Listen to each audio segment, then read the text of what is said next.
يونس دابا غادي يدوز. خليكم تعيشوا معنا هاد اللحظات هادو ومرحبا بكم معنا. Semangat terus buat musuh-musuh gua. Semangat juga buat musuhnya. Buat musuh gua kasih yang keras-keras lah. I hope they qualify to grand final. Buat tim Indo ya dulu. Semoga dua tim Indo lolos lah ke grand final, biar di grand finalnya dua tim Indo bisa kasih hasil terbaik lah. Pesan-pesan buat tim lain, terutama buat tim Vietnam, jangan macem-macem lah datangin di terusan kita. Soalnya kan di Asia kemarin lo udah macem-macem nih beberapa kali di terusan kita. Mungkin kita balas di turnamen ini lah.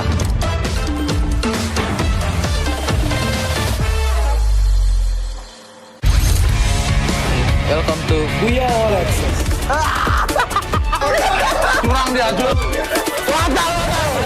Welcome to This or That, where your choices decide how ridiculous your game gets. All right, players, here's how it works. You'll make a blind choice, left or right. Each side hides a mystery, and once you've chosen, we'll reveal what you've chosen. Oke, 1, 2, 3.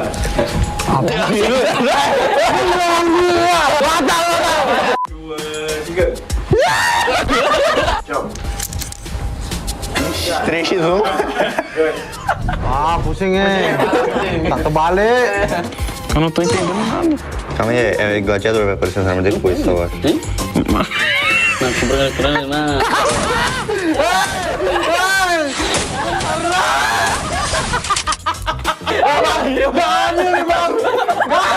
Meu Deus. Nossa, é muito difícil, eu tô correndo no teto, viado.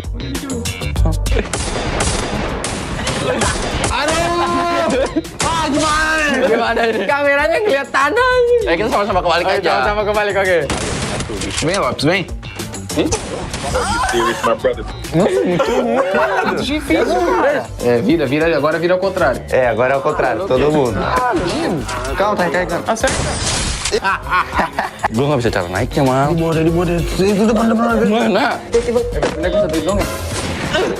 Dia mak. Aí, ó, tá fácil, ele tá Mano, é muito difícil. Mas é muito difícil. Desce capa Ele tá roubando, dando carga extra. Não vale carga extra, não. Curang dia, curang.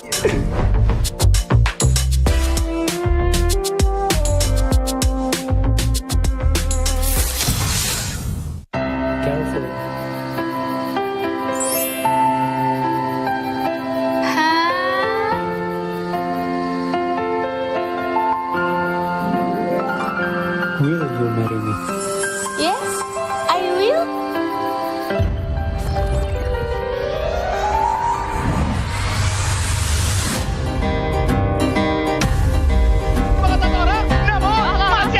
And that's it. Falcon eliminates our argument.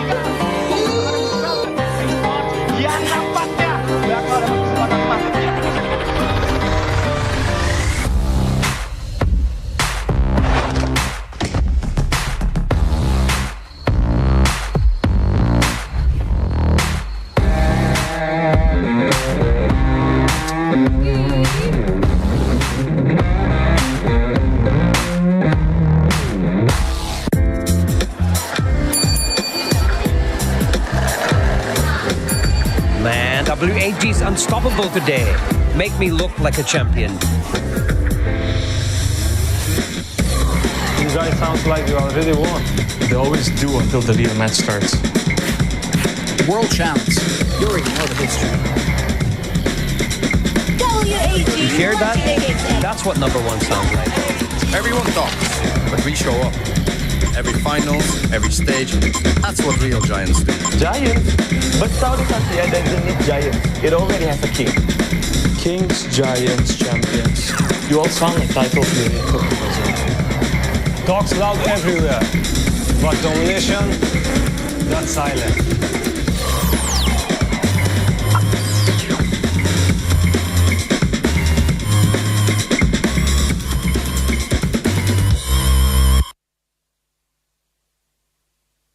This is my FFWS 2025 Global Finals tier list, focusing on each team's global tournament pedigree and recent performance. Let's roll.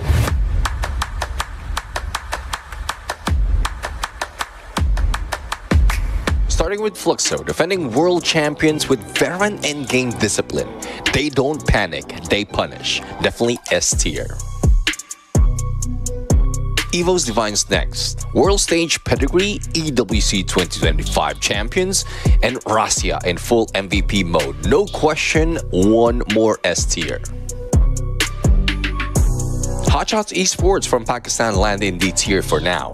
They earned the slot, but in the global stage, EWC included, they need a portable late-game identity fast against the top seeds. Brim United Esports, two-time world champion, no stranger to the big stage, aggressive on the map and clinical under pressure. A fresh champion finish would cement the aura again, but still, they stand as S tier. WAG go for A tier. Rough Southeast Asia finish this year and nearly missed it, but they got that 2023 global top 5 DNA. Veteran core, dangerous one synced. GOW are B tier, Southeast Asia's 7th. Flashes of timing but not enough map-to-map consistency yet. PE Sports also B tier, Southeast Asia's 8th qualifier. Scrappy, yet they steal space when other hesitates. RQ Kazu is an easy S tier. Last year's global runner-up, EWC Silver, and late zone calls are ice cold, and consistency is carry. E1 Sports slots A tier. Brazil top 3, and 4th at the Worlds in 24. If that version shows up, the podium opens right up. Team Falcons, another S tier. Southeast Asia Fall 2025 champs and EWC 2024 winners. A total point machine with crisp macro, especially with those Guerrero takeover moments. Team Solid stays B tier. Brazil's runner-up, and if their mid-game stops coin flipping, then they start looking like an A. But for now, it's B tier. Heavy is an A tier. Southeast Asia's number 2. Aggressive, confident, and their kill pressure travels if rotation tightens. Rainbow 7, also an A tier. Latam's champs with steady fundamentals. Internationally, they grade mid, but mid can absolutely upset. Nova Legion sits at B tier as Latin America's runner-up, solid regional form, global read is still pending. AG Global gets B tier. They do have time mechanics, but with swing a decision. On a good day though, they would grief your favorites. Red Hawks, your Bangladesh champs with raw aggression from dominant local run. This is the first true global test after EWC. For now, they get C tier. Clear Vision Esports, also C tier. MEA's champs whose style fits a format, though cross-region sample is thin, so we're betting on wildcard energy. Redcliffe closes us out on D tier. For Bangladesh runner-up, the goals are simple for now. Survive mid-game cleanly, cash out late zones, and build that reputation. Alright, that's the list. Why don't you drop your S tier in the comment and tell me who I overrated? Before we proceed any further, hit like, subscribe, and if you disagree with any of these, drop your argument below. Just keep it tight, keep it civil, and I might change my mind.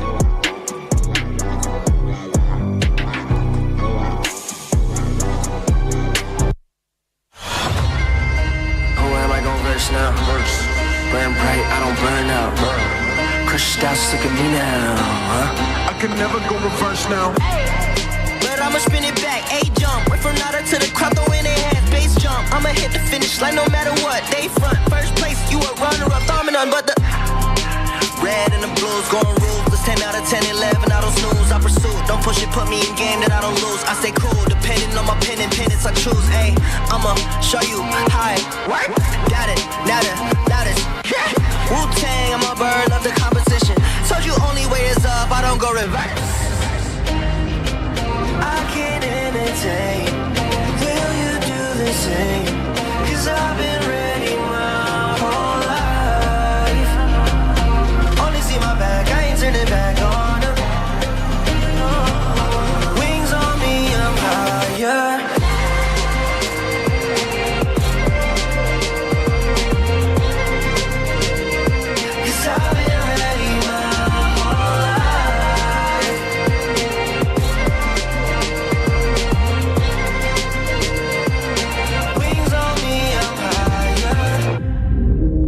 Am I gon' verse now?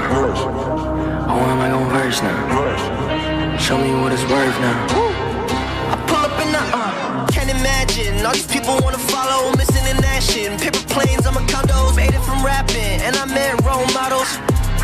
Thinking I'ma pass all the monogram on my body, the shit. Shout out to Virgil. Know that I'm gon' beat them like the shit that I put words to. Mama and the internet, two things that I just learned through. Hit it out of the park, so there's nothing to reverse to. I can't entertain. Will you do the same? 'Cause I've been ready my whole life. Only see my back, I ain't turning back on her. Wings on me, I'm higher.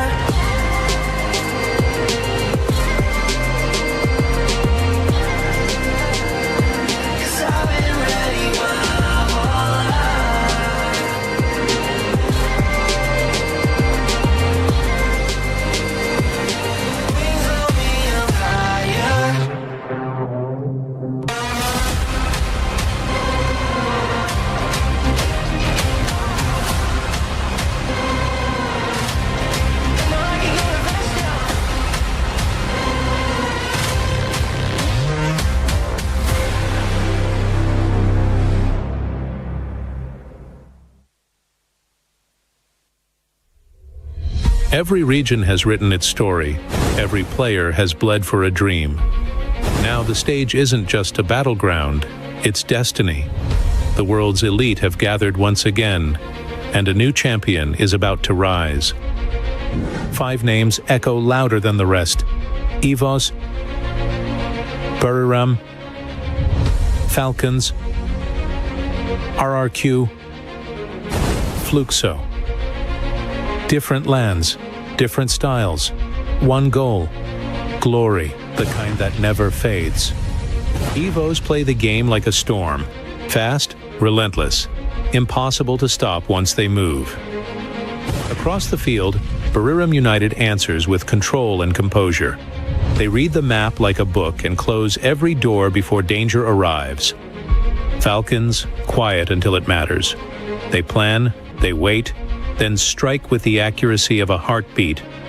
RQ, meanwhile, thrives in chaos. Fearless, ruthless, beautiful to watch when they go all in. And there's Fluxo, Brazil's beating heart. A team built on passion, raised by a region that lives for free fire. Every fight they win feels personal. Every drop they take shakes the arena. History follows them, and they're ready to add one more chapter. Beyond the spotlight, dark horses sharpen their blades. From the Middle East and Africa, teams that never back down, even when outnumbered. From Bangladesh, creativity and chaos rolled into one unpredictable style. Vietnam, talented, disciplined, still chasing that perfect plan to reach the final. And LATAM, the land of raw talent. GamesKing and company now face the moment they've trained their whole lives for. Stats speak, eliminations, total points, placement, yet they never capture courage, timing, or instinct. The truth is, the finals rewrite every number anyway. One tournament, one crown. When the circle closes and the last bullet lands, we'll witness the birth of a new legend. Who will strike hardest? Who will rise as the next world champion? Welcome to Booyah All Access. Booyah All Access. Booyah All Access. Booyah All Access. Booyah All Access.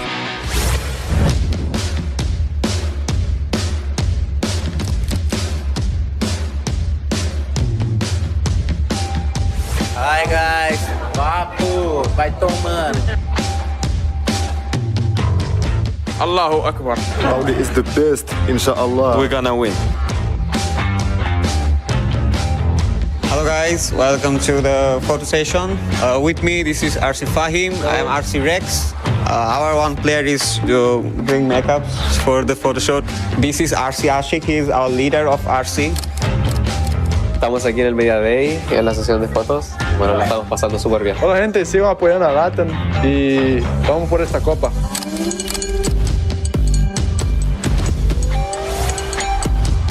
Esta es la sesión de fotos. Venga, papis.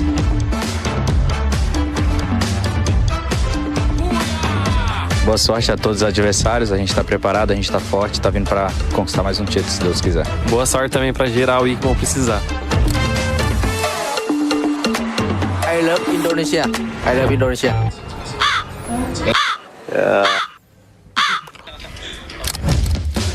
This is interview station. Welcome to FFWS. We hope you will enjoy this event. معكم تشيم ديال كلير فيجن. حنا حاليا دابا كنعملوا انترفيو ديال التيم ديالنا. كل بلاير شنو كيقول. داز عندنا اللاعب الدوري الكبير، لاعب بروباي اللي تبارك الله راه ما كيعرفش حتى شي واحد من غير نفسه. اندريتد يونس دابا غادي يدوز. خليكم تعيشوا معنا هاد اللحظات هادو ومرحبا بكم معنا. Semangat terus buat musuh-musuh gua. Semangat juga buat musuhnya. Buat musuh gua kasih yang keras-keras lah. I hope they qualify to grand final. Buat tim Indo ya dulu. Semoga dua tim Indo lolos lah ke grand final biar di grand finalnya dua tim Indo bisa kasih hasil terbaik lah. Pesan-pesan buat tim lain, terutama buat tim Vietnam, jangan macem-macem lah datangin di terusan kita. Soalnya kan di Asia kemarin lo udah macem-macem nih beberapa kali di terusan kita. Mungkin kita balas di turnamen ini lah.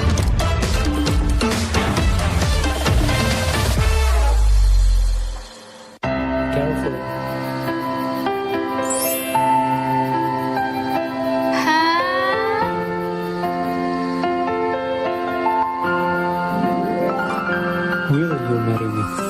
Yes, I will.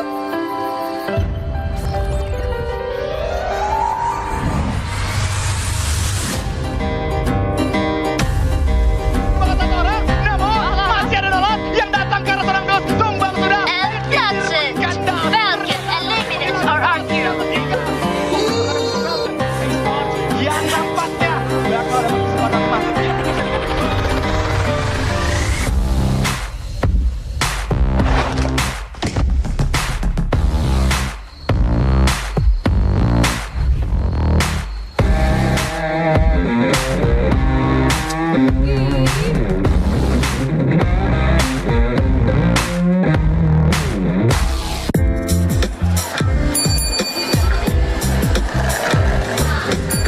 Man, WAG's unstoppable today. Make me look like a champion. You guys sound like you already won. They always do until the real match starts. World champs. You already know the history. You hear that? That's what number one sounds like. Everyone talks, but we show up. Every finals, every stage, that's what real giants do. Giants? But Saudi Arabia doesn't need giants. It already has a king. Kings, giants, champions. You all sound like titles here in football. Talks loud everywhere, but domination, that's silent.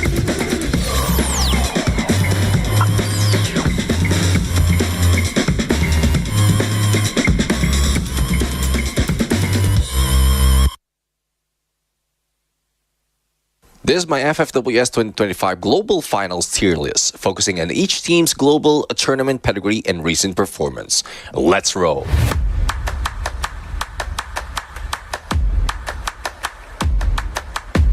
Starting with Fluxo, defending world champions with veteran endgame discipline. They don't panic, they punish. Definitely S tier. Evo's Divines next. World Stage Pedigree, EWC 2025 Champions, and Rasya in full MVP mode. No question, one more S tier. Hotshots Esports from Pakistan land in D tier for now. They earned the slot, but in the global stage, EWC included, they need a portable late-game identity fast against the top seeds. Brim United Esports, two-time world champion, no stranger to the big stage, aggressive on the map and clinical under pressure. A fresh champion finish would cement the aura again, but still, they stand as S tier. WAG go for A tier. Rough Southeast Asia finish this year and nearly missed it, but they got that 2023 global top 5 DNA. Veteran core, dangerous one synced. GOW are B tier, Southeast Asia's 7th. Flashes of timing but not enough map-to-map consistency yet. PE Sports, also B tier, Southeast Asia's 8th qualifier. Scrappy, yet they steal space when other hesitates. RQ Kazu is an easy S tier. Last year's global runner-up, EWC Silver, and late zone calls are ice cold, and consistency is carry. E1 Sports slots A tier. Brazil top 3 and 4th at the Worlds in 24. If that version shows up, the podium opens right up. Team Falcons, another S tier. Southeast Asia Fall 2025 champs and EWC 2024 winners.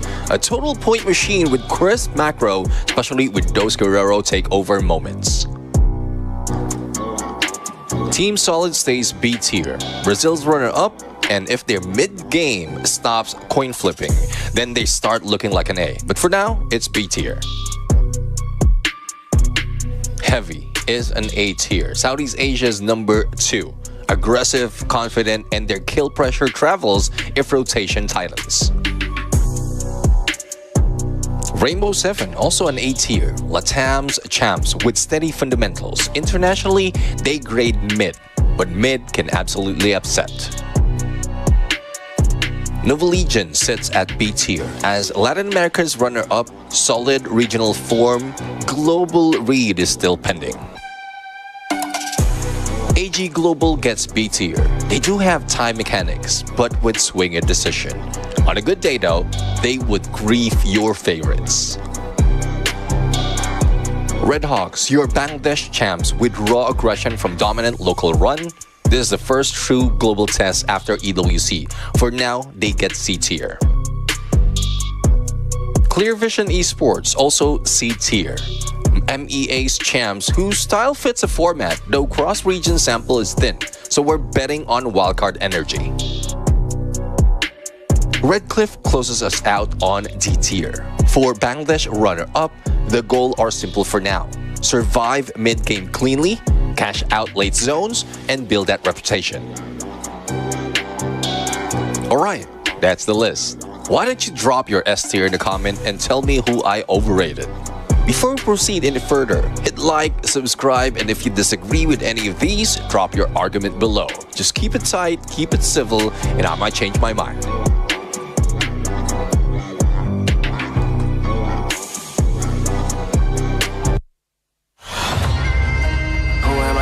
Now.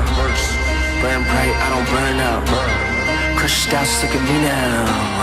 I can never go reverse now. But I'ma spin it back, A jump. Went from nada to the crowd, throw in their hands, base jump. I'ma hit the finish line no matter what. They front, first place, you a runner up, dominant, but the red and the blues going ruthless. 10 out of 10, 11, I don't snooze. I pursue, don't push it, put me in game that I don't lose. I stay cool, depending on my pen and pennants I choose. Ayy, I'ma show you how it work.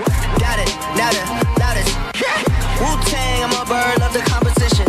Told you only way is up, I don't go reverse. I can't entertain. Will you do the same? Cause I've been ready my whole life. Only see my back, I ain't turning back on them. Wings on me, I'm higher.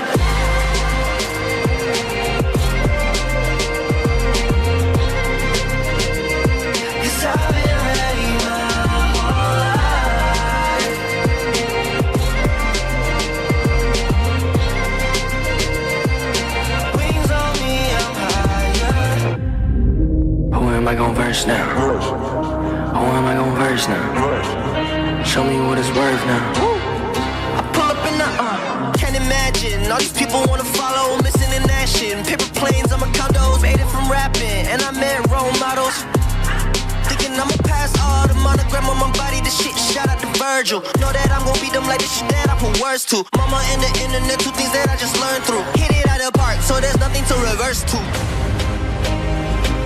I can't entertain. Will you do the same?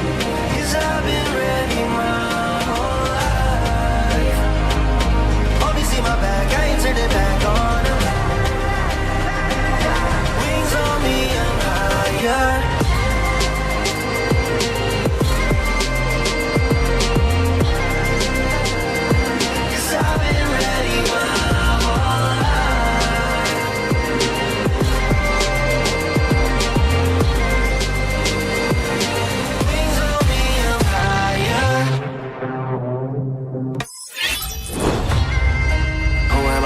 Now, burn bright, I don't burn out.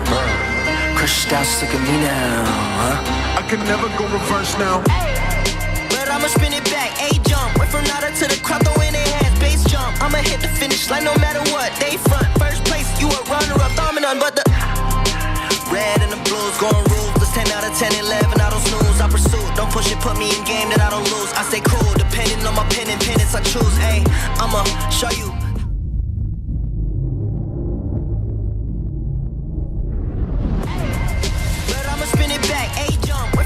To the crowd, throw in their hands, bass jump. I'ma hit the finish line no matter what. They front, first place, you a runner-up, dominant, but the red and the blues going ruthless. 10 out of 10, 11, I don't snooze, I pursue. Don't push it, put me in game that I don't lose. I stay cool, depending on my pen and pennants I choose. Ayy, I'ma show you high. Got it, loudest. Wu-Tang, I'm a bird of the competition. Hit it out of the park, so there's nothing to reverse to. I can't entertain. I've been ready my whole life.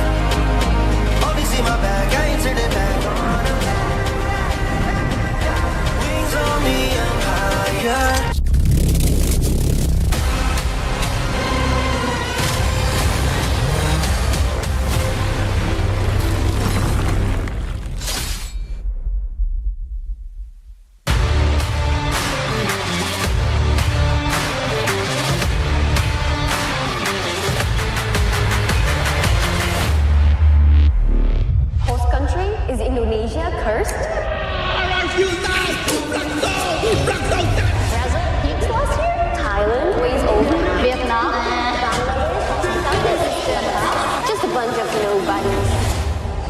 Everyone is just so busy doubting. Good. Doubts are meant to be crushed and they have everything left to prove. Who's gonna lift the trophy this year?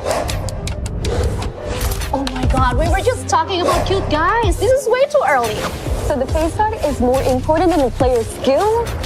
Well, a handsome face can surely boost your confidence. And if you're confident, you can be champions contender.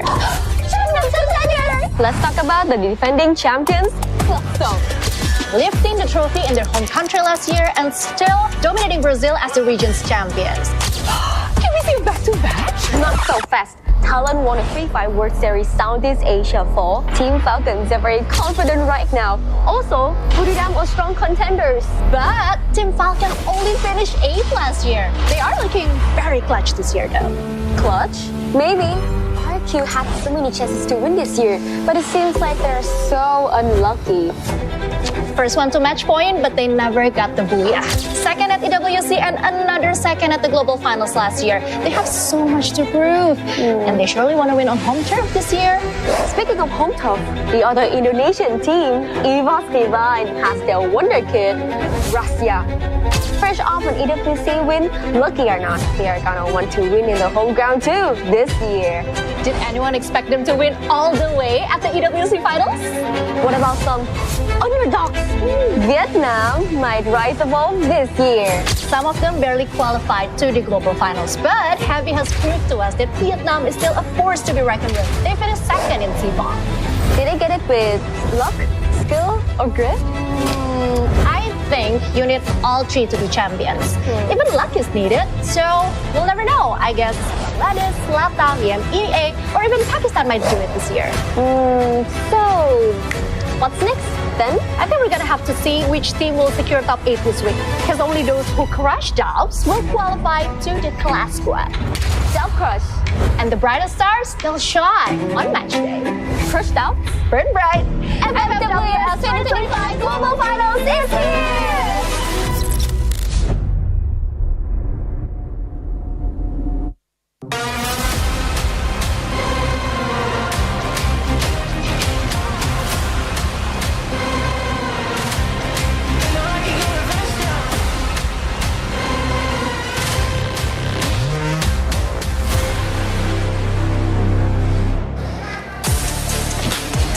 Selamat datang semua! Welcome to Jakarta. We're finally here at the Free Fire World Series Global Finals 2025. My name is Conchita Carolan and I'm super honored to be your host for this tournament. Joining me is someone who knows the fire of this competition well, the one and only Yunso. Thank you, Conchita, and the warmest welcome to whoever watching online. Wherever you are in the world, this is it. The wait is finally over. This is where the comfort ends and the battle truly begins. From 18 of the best teams all around the globe, only 12 will take the stage today. Firstly, we have All Gamers Global, locked in and ready to strike. Up next, Heavy, the Iron Force from Vietnam. Last year's fourth place, E1 is back for redemption. A fierce competitor from Vietnam, Go!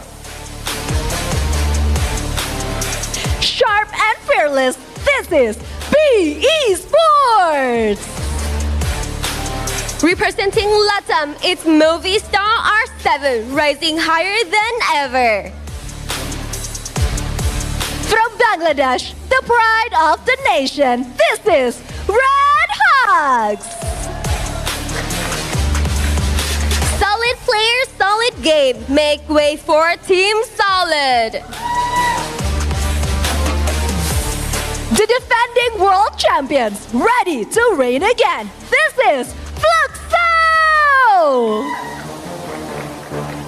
The dual mod champions of Southeast Asia, Team Falcons.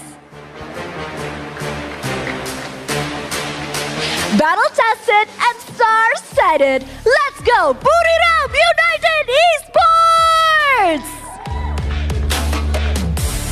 And finally, unpredictable, untamed, and ready to rumble, WAJ!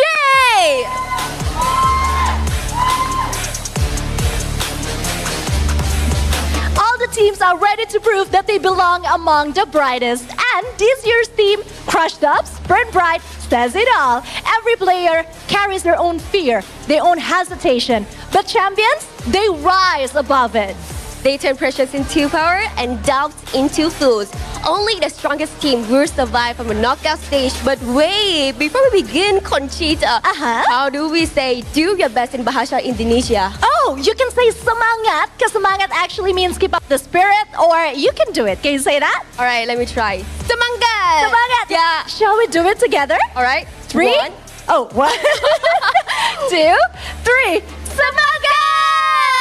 Sounds great! You sound amazing. Yep. What about time to shine or burn bright? Oh, we have that as well. You can say waktunya bersinar. This one sounds hard. I know. Waktunya bersinar. Bersinar. Let's say it again together.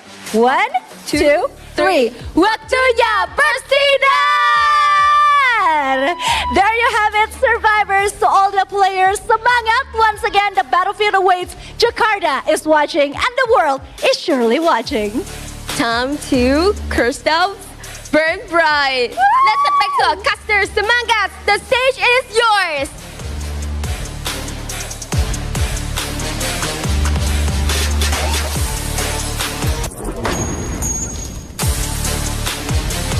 Ladies Ladies and gentlemen, welcome to the show. The stage that everyone has been waiting for is finally here. Doubts will be crushed and the teams will be shining brightly at this point. This is the Free Fire World Series Global Finals 2025. I'm Neptune the Gentleman Garcia, joined by the one and only Mustachio AJ, and we will be your casters for today.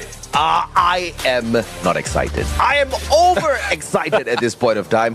We have been overcharging ourselves, preparing for not just this day, but this very moment where we get to introduce you guys the team, the format, and the kickoff of this whole show, right? Because we don't just jump into play-ins and then straight up the grand finals. We've got a little bit of a group stage, and these teams have got more than a couple of chances to climb up to the top.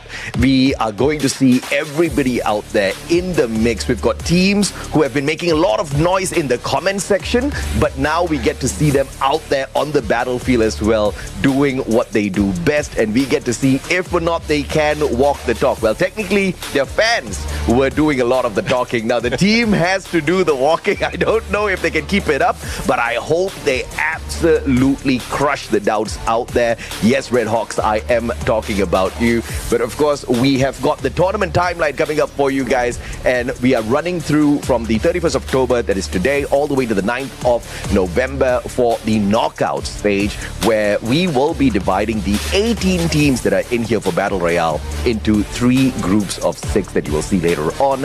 And of course, the grand finals coming up for you guys on the 15th. But there's not just one grand finals, there's 2 back-to-back days, because we also have Clash Squad coming up, and more on that later on.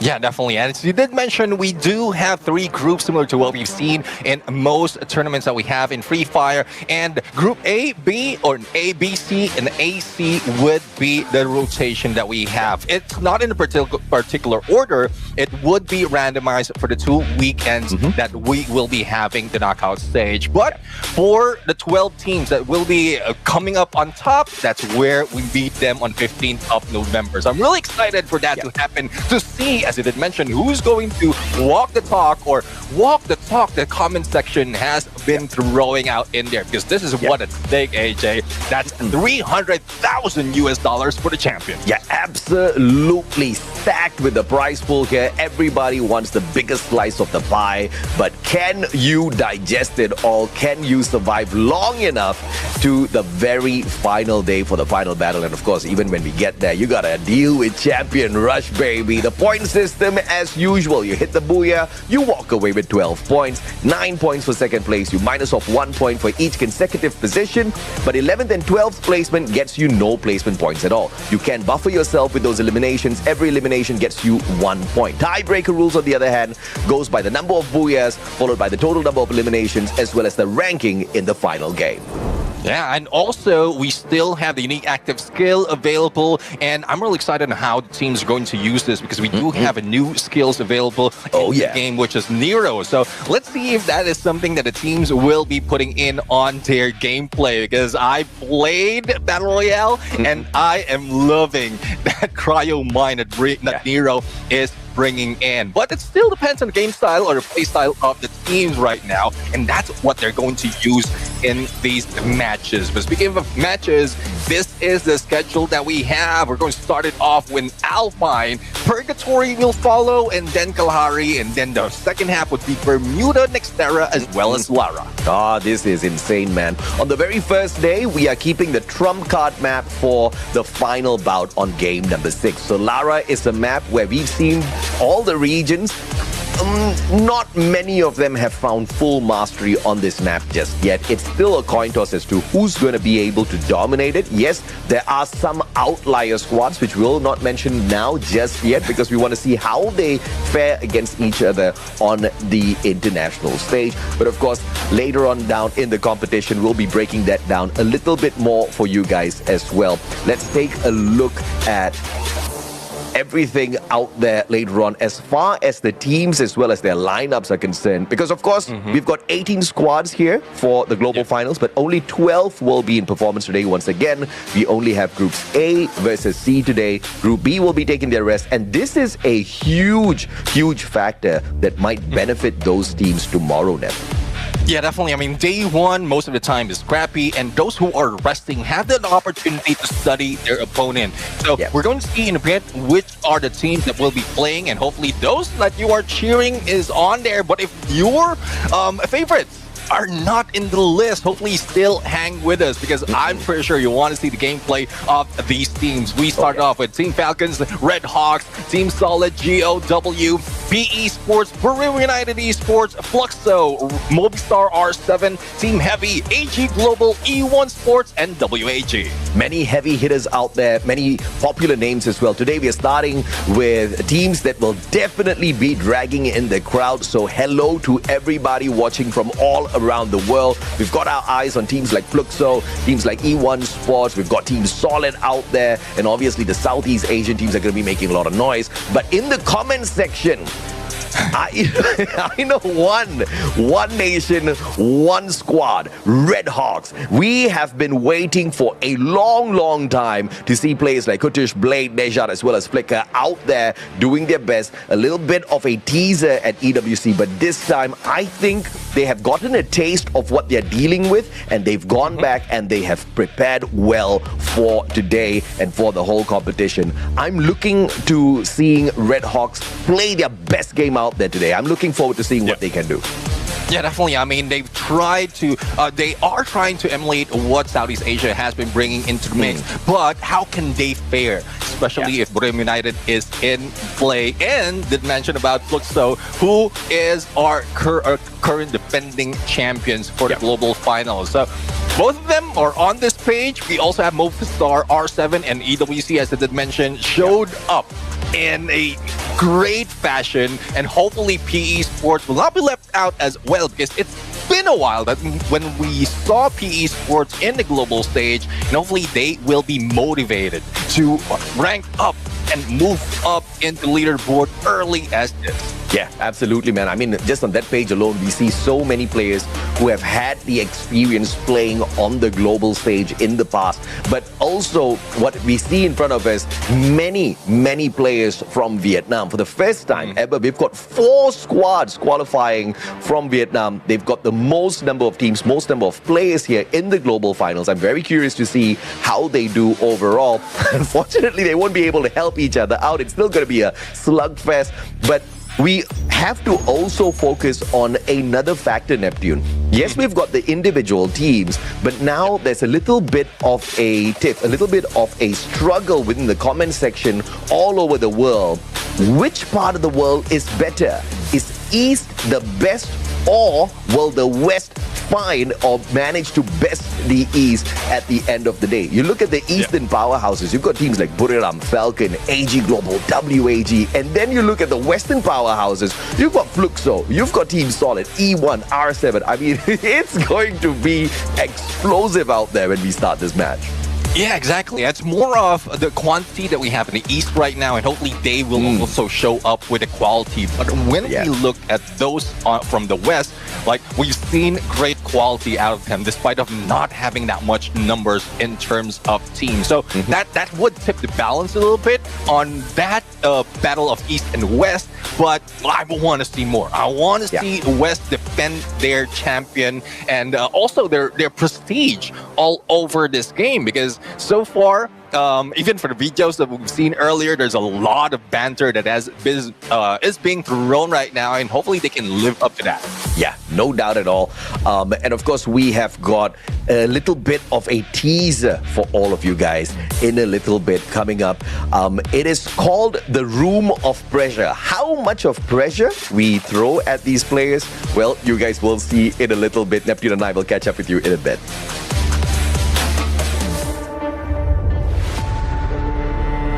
From the east to the west, 2 regions collide under the same flame.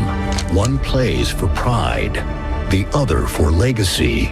Inside this room of pressure, only one truth remains. Those who crash doubts burn bright. พวกเราจะพิสูจน์ตัวเองด้วยผลงาน Eu já ganhei 2 mundiais para o Brasil e o terceiro está próximo. Khi chúng tôi đánh bại bạn, bạn sẽ nhớ tới Việt Nam. La TAM siempre se pone nervioso, no esta vez.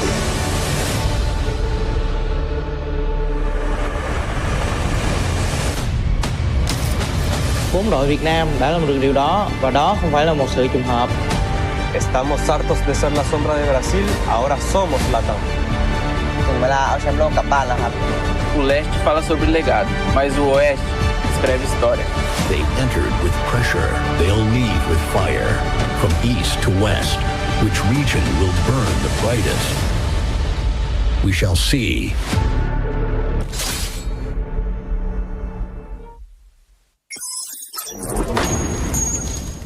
Love that. The room of pressure we're in. Everyone needs to be hyper-focused just in what's in front of them and not look around on what is being thrown around them. Again, it's a great metaphor that the room pressure has. All of those trash talk, everything that is being thrown at you, all surrounding you, that would depend on what your focus is. If you just have your eyes in front, then all those pressure will be left behind, and all you have to do is take that victory. Yeah, absolutely, man. The East versus the West. That's exactly what we're going to be looking at for a majority of the competition all throughout. But of course, in the comment section, you guys let us know exactly who do you think is going to be the very best. Are you here for the East? Are you here for the West? If you're from the East and you're supporting the West, let us know as well as vice versa. But you know what? There was a little cookie crumb in there that was dropped that we have to pick up on as well. There's a battle between the East and the West, but LATAM, which is from the West, is also gunning for Brazil. They no longer want to be that backup story. They no longer want to be that second thought, right? They want to take the step forward. They want to lead the West, perhaps even dominate out there for the West. But of course, here are our predictions on who we think are going to dominate today, and it looks like we kind of think alike, at least for that first place step. Yeah, definitely. Team Falcons had our eyes, especially from the qualifiers in Southeast Asia fall. But I do believe that Fluxo will be able to put on more prestige in the game. I mean, they are here to show up. They're here to really make sure that the West has a representative all throughout the grand finals. And let's not forget Heavy as well. I mean, how they showed up from Southeast Asia is really pristine as well. Yeah, absolutely. I mean, no doubt at all, they are going to go out there and they're going to try to rip things away. But I kind of am a little jealous that you have Fluxo out there. They are most definitely a threatening one, managing to dominate both Battle Royale and Clash Squad in Brazil. And I think that's no joke, right? Yes, Southeast Asia, we know it's very dominant, it's very competitive, but so is Brazil. Yeah, I mean, I really love how when I saw them first, especially in EWC, how they practice, how they motivate themselves, and as well as look forward to each and every game. That's what I really respect about those from Brazil, especially from Fluxo. So I want to see that happen right now, and also be emulated by those coming from the East, because I know that there's different tactics, but I guess this is where we stop on doubting and wait for what is up front, because it seems like the battle is ready, AJ, and I'm loving this going to start right now. Oh, we are shivering, and yes, because it is about to get a little cold out there. What am I talking about? This is just gonna be hot the whole day long. Game number 1 here to open up our global finals knockout stage. Day 1, game 1, Alpine. Ladies and gentlemen, boys and girls, survivors of all ages, we hope you are ready. We sure as hell hope your favorite team is ready, because it's not going to be an easy one. Neptune, what I want to see at the start of this match is some hot drops. Oh, let's see if that would happen against some of the teams that are already dropped in, but it seems like Militia will find a few of those engagements where Red Hawks will be fighting against Heavy, and even in Snowfall, we are seeing Brave United being hot dropped by Movistar R7, and I love this storyline coming from both of these sets. Woo-hoo! And Red Hawks, they are the one with the first blood on the first game, on the first day. Come on, Bangladesh, this doesn't get better than that. And they are picking on Team Heavy of all squads, Vietnam. Danger is looming ahead of them. But Movistar R7 up against Buriram as well. Della. has got the vector in hand. Nejat gets knocked down as well, but Kudrish is there for the backup. Mag 7. Boys get picked up right away, and Heavy, one more survivor, managing to back out of that. Moshi shots up to the top. Hack gets dropped as well. Joker trades one back, but Games King, a sliver of health. Jonah will be able to drop him as well, and the SMG supremacy. Hax looks like he's the only one still hanging on. Time Turner is there. Get high, just making sure he cleans up house. And the first team to get eliminated is R7. And I want to highlight the fact that we did make sure we hyped up Movistar R7. And when we were hyping them up, when they were speaking those strong words, we showed the elimination feed. They eliminated Buriram United Esports in that hype video. Well, I think revenge is sweet, and it came a little too quick. You know how it is. Like when Buriram United is being put down, they know how to bring themselves up. And speaking of getting up, just a rewind on what happened. Get High is prioritizing, or Buriram United is prioritizing on bringing his teammates back up. Thus, they still managed to survive. But E1 right now, it seems like they are taking out Red Hawks, who is the elimination leader at this point. They have all the rooftop cover, and there's no way out for Blade and Nejad. Yep, okay, the jump pad now used. Nejad tries to get away, but Vinton, sharpshooter AC-80. They're trying to split up. Blade, one more shot needed. The connection, not perfect. On the landing, pulls out a glue wall. And that's going to keep him safe for the time being. Blade knocked down. Kabi gets a little bit of revenge here for the side of Heavy up against Red Hawks. But Heavy will be able to claim lives on the side of E1 as well. And this has just turned into a three-way battle, about to become four-way as WAG hops on into the fray as well. Yeah, WAG has been waiting in there silently for their opportunity, but they're not out of the woods just yet because we still have Heavy who is rolling around. E1 would need to be careful, and Villain will be taken down in there, and it is T. Kui managed to knock him down. Now let's see if WAG can add more to the elimination that they have, but not so much of enemies on the area other than Heavy. And Don't Cry might not be able to survive this just in case WAG sees them healing up. Yeah, I mean, you know, there's two ways to look at this. Number one, WAG just saved Heavy from being ran over by E1. Number two, WAG is setting up Heavy to feast on them, rip away some extra points. But here comes Team Solid on the rotation right around Heavy as well. There's a big probability that they get caught off. But Red Hawks, a hot start with the eliminations, but they fizzle out fairly quickly. That's a tad bit unfortunate for Bangladesh.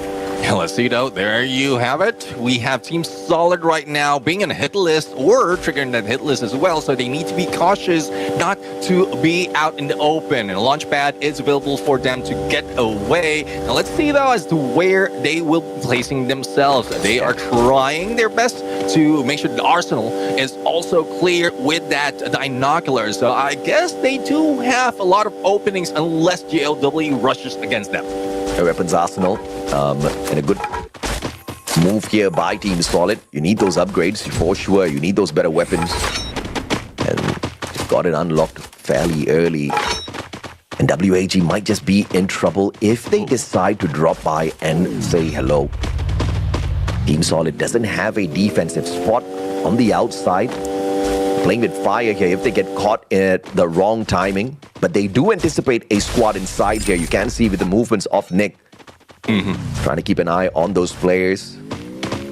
And Nero will show up first in this engagement. But of course, no glue walls brought up just behind that wall. A tad bit unfortunate. It's a little waste off that active skill net.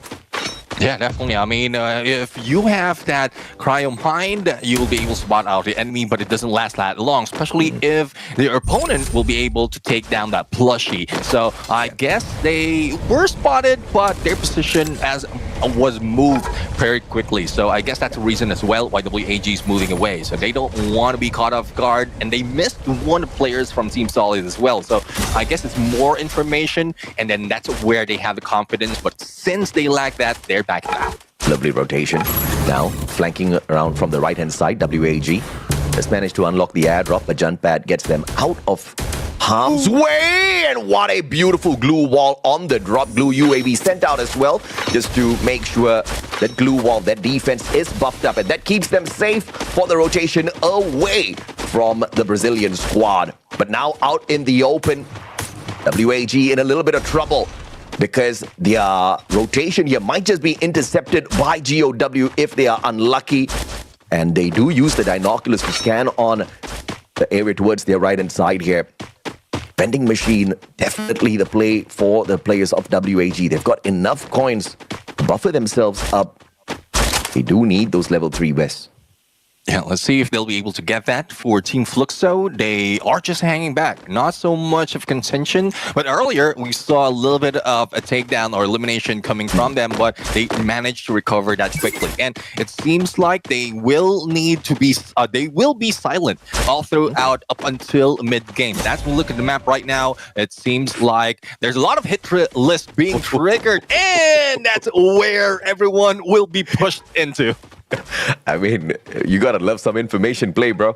GOW up against WAG now. X-Ball flanking around from the right-hand side, trying to make sure as the sniper of the squad, he's got a great vantage point to protect the rest of his team members, as well as get a couple of knocks for WAG. Great position held by X-Ball. RIP spotted out, but patience, triggered discipline from the WAG player.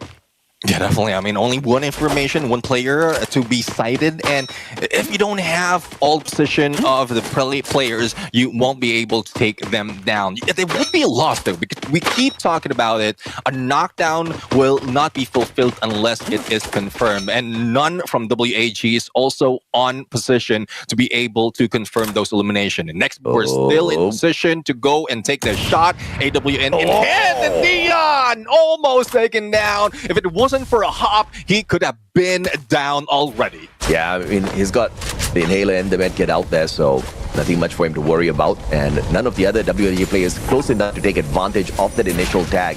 Van Mo now, RGS-50 going in for the double on those grenades, but the Steffi popped in time, so no damage from grenades. GOW safely make the rotation around to the right-hand side. Tikui now at 590. They burst through those glue walls. Then Deanne gets the first drop onto Van Mo. PLS1 trying to run away. WAG in a lot of trouble. Can he get to a vending machine to at least bring back a couple of players? Inside he goes, but gets caught out by Deanne. GOW ripping apart WAG. For elimination for GOW, only one remains, but X4 is hiding out. Now, we'll see if he will be able to hide out for long, because there's no way out, because Fluxo is just waiting for them. And it seems like the shot coming from Fluxo would be a saving grace for WAG, but X4 has run out, and there you have it, GU stealing that away from GOW. Yeah, the Winchester in hand, managing to take it away from GOW. Extra point for Fluxo, unfortunate for WAG, but what a counter by the players of GOW. Phenomenally played, especially on the right-hand side flank. They knew exactly what was going to be advantages for them. They set it up, and of course, we did see a little bit of a misplay from the players of WAG, kind of miscalculating exactly how GOW was going to rotate in that situation, and overall putting their sniper far away didn't fare well for them at all. Yeah, I mean, X-Bor was in position. That shot could have been made, and that would be a push for WAG. But unfortunate for them, even the Valiant Dash from Tikoi didn't knock down any of the opponents. But as we look at the map right now, Prime United still in Snowfall. And it seems like they will still be safe. But as we saw in there, AG as well as Team Falcons is in the battle. Let's see who's going to win it. A couple of Winchester from On Fire and Pina that might throw off the gameplay of AG. But let's see if they'll be able to fire back. Yep, AG under pressure. Falcons, both squads outside the circle, but not too far away from the safe zone. It's taking a little bit of damage, Falcons. Thinking they could bait AG into a little battle outside the zone, but AG was not going to fall for that inside of Forest Red. Circle around, looking for that flank around the right for the next zone as well. No eliminations so far for the side of AG Global. The Southeast Asian teams, at least the ones from Thailand, are trying to play this as quietly as possible until they get a little bit deeper into the zone. Yeah, I mean, for Brim United, if it wasn't for a hot drop, they might still have 0 elimination at this point. But let's see though, AJ, Riptide Rhythm breaks them down, and Team SR is out. Team Solid showing solid gameplay as well as anticipation as to where AG will be landing, and they managed to take a knock. Yeah, unfortunate. No time turner there on the side of AG. Could have gotten the save on the team member, but now it's going to be trouble time because AG Global needs to figure out how do they get a revival. Do they play a risky maneuver outside the safe zone and hit one of those vending machines, or do they just stick with a 3-man play? Team Solid obviously not going to allow them to move far away from the defensive spot, but GOW is that distraction. The glue UAV pulled out by Demon. Barricades are strengthened. Steffi popped as well. GOW will not be teased by those grenades. Riptide Rhythm now coming out from the side of Team Solid as well to melt down their glue walls. Demon, that nade, still Steffi will protect them, and GOW is dealing very well with Team Solid. AG Global needs to use this opening to get away. Love the combination that GOW has pulled up. The Steffi plus that glue wall that would help or make sure that the glue wall will not be pulling going down despite of the Riptide Rhythm. Demon with a valiant dash, but Demon will be taken down by Guaxa from behind. Rip right now, M79. Let's see, he will be able to take one shot and bring down Team Solid, but it is a high hopes for him. He's the only one remaining against 4 players of TS. RIP, he's got the grenade launcher. He needs to make some magic work here. RIP takes himself out instead. I'm not going to make fun of him because it's happened to me as well. Well, that's to a lot of us, okay? You guys just don't admit it. That's one reason I'm not using that weapon, because I'm off angle when I make that shot. But Lao Ho right now being taken down, and Fluxo is taking advantage of their position to go and chase against PE Sports. And as they lost one player, it seems like they are up in the corner right now with nowhere to go out. Yeah, well defended though by PE Sports, just barricading all of those windows with the glue walls. But Nolan, the timing was off, and the charge buster by GU puts him down onto the ground. Fluxo just waiting for the timing here to hop on in there, pulling out a double glue wall to block off the windows once again, but a mistake by PE Sports. But they still do manage to block off the access by Fluxo. GU really low, but the time turner pulled out in the nick of time. And GU saves the day. PE Sports was so close to annihilating Fluxo, but not a single player from the Brazilian squad was knocked down. Yeah, definitely. I mean, that is a great move coming from Fluxo at that point. Now, let's see on Brim United and Team Falcons. They are just waiting at each other. Not only that, Team Falcons is taking some hits from E1 Sports. I think AG is just keeping themselves silent just to make sure that they will not be distracting anyone from either E1 or Heavy. But Team Solid, I saw them jump in, and I thought they will be targeting Fluxo at this point. But good angle to take, but they need to move because in 15 seconds, the blue will be moving along them. The East has got quantity here, but the West has got quality. Team Solid as well as Fluxo, but there's a little bit of infighting. Riptide Rhythm sent the way of Team Solid! And Jonah with the double! Gets the 3-pointer, Kobe! Limit taken out of the equation. Pau steals 1 point away, but it doesn't matter. Falcons out of the equation. And now we are left with only 6 squads. MT7, a double knock. Team Solid facing a lot of trouble because of the position that Fluxo holds on to. Heavy pressuring them from the right-hand side as well. This has to be the end for Team Solid. Oh, let's see. I mean, Traps is trapped in the corner, and Moshi managed to hit him from afar. 5 teams remaining, and Fluxo is still on the run. Glue UAV helping them out to survive, but on the other side, Heavy would be a potential target, and both of E1 and Fluxo is knocking them down. Dude, the flame zone is just up in the ante here. But look at Buriram circling around from the right-hand side. E1 is still in here as well. How in the world? I did not see them earlier. Oh, no. I do not know, but it doesn't matter. They get squashed as well as Buriram rages on. Moshi, Superman on the left-hand side. Fluxo still alive and kicking. A little bit closer to the players of Heavy. 1 gets knocked down. 9 eliminations for the side of Buriram, but just tethering on the very edge of the current zone. Let's see, don't cry. Might be at a loss right now. Fluxo is behind. Brim is in front. Now it's a team versus team between East versus West. And let's see who's going to win this. Would it be the defending champion or the one chasing for that crown? Wasan is already down. Jonah managed to take himself out. And Fluxo might be the team to grab the first booyah in this game. It's not just the first booyah, Neptune. A freaking massive booyah as Moshi gets taken down by Bobs.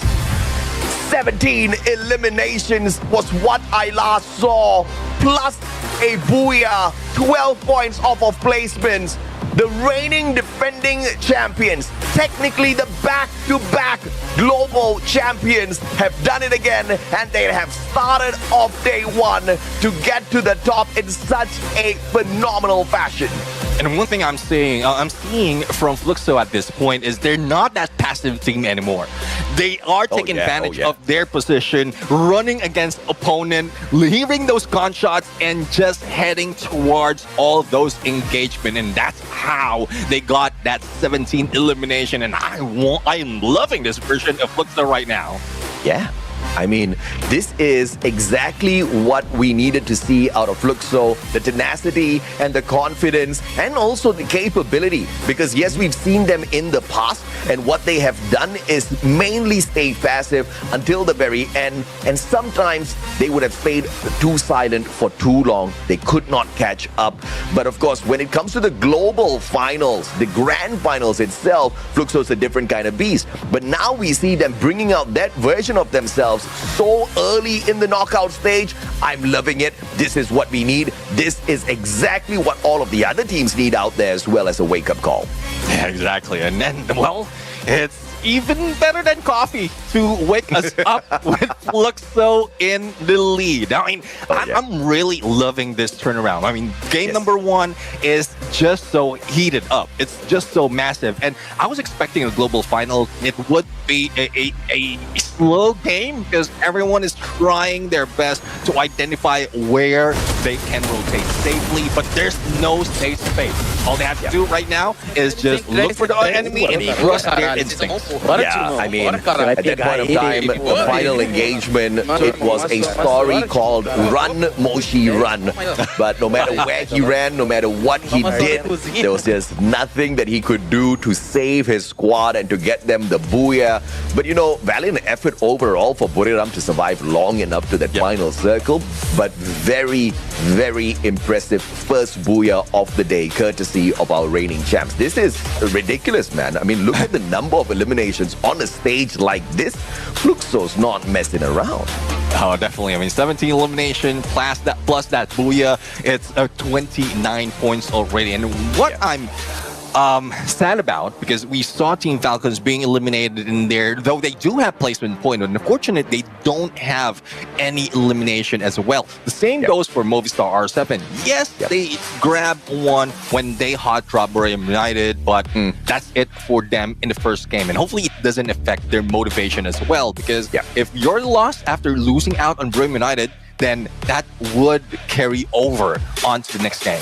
Yeah, no doubt at all. I think, you know, it's okay because it's just the first day, technically just the first game. They've got 5 more games to find a little bit of adjustment out there. Fingers crossed, it's a little bit more kinder to them, the environment. You know, fingers crossed they don't get those early engagements again, albeit, I have to say, Red Hawks was very impressive up against Heavy at the start of the game. But 29 points, so 17 eliminations was correct. 29 is massive, but Buriram's not too far away. 11 eliminations on the outside for a total of 20 points, including the placements. Heavy still kind of, you know, getting up towards the top here because surviving long enough was the name of the game, and Red Hawks just could not finish the job at the start. Yeah, I mean, I still love seeing Heavy on the top 3 of this match, but looking at Team Fluxo at this point, they're not going in with the current meta.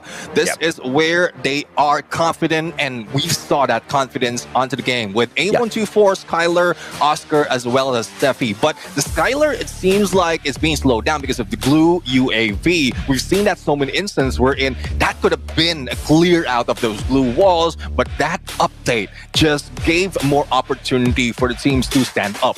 Yeah.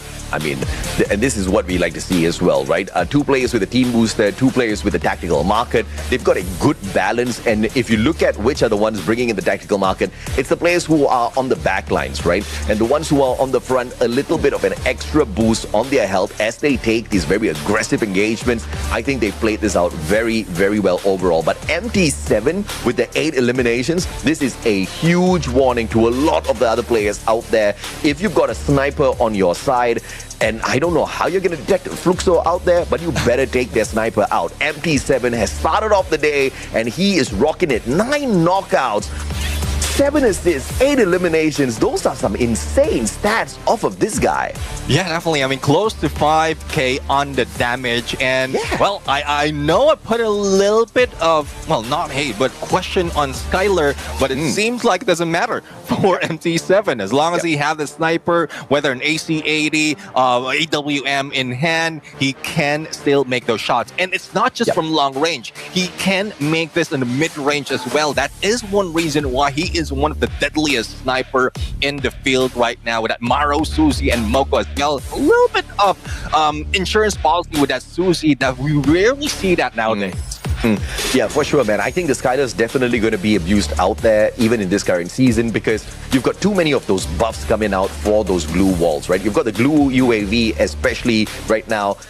You know, you've got everything going in the way of defense, so you need some extra glue wall breakers, which is why I did expect to see more Narrows. Unfortunately, we just saw him appear kind of once, and even that was more of like, you know, getting information gameplay instead of breaking down the defenses of their opponent. But a little circle analysis here. At the very start of the game, Cycle 1 itself had a lot of incidents that were not friendly to a couple of squads. Yeah, exactly. And that's one reason as well why some of the teams have faltered already despite of the prestige they have. One is Movistar R7. Another is, well, not Red Hawks because they managed to get the 4 elimination early on, but what follows is their demise. I'm loving the circle analysis as well. Yes. This is one thing that I've been asking and hoping for the longest time, and it's been 4 or 5 years already, and there's more details that we can talk about every time that comes up. But as we look at the highlights, it is more of the in-game engagement, and this is what I'm talking about for Bremen United. The priority is to make sure that their teammates are alive and get high. Was supposed to just go for the pickup, but he saw a few of their players from R7, and that's when they take him down. And that time turner was a life-saving time turner for Fluxo, because just with one shot off of that M590, you could have taken down 2 players because they only had a sliver of health on themselves, right? And that kind of shows exactly how well put together Team Fluxo is, from the brink of annihilation to shutting down that squad, making it into the final circle, and walking away with the booyah as well. It's not going to be easy to dethrone Brazil and take this one away from them. I think the other teams are obviously well aware of that, but what can they do with the information, of course, is the biggest question.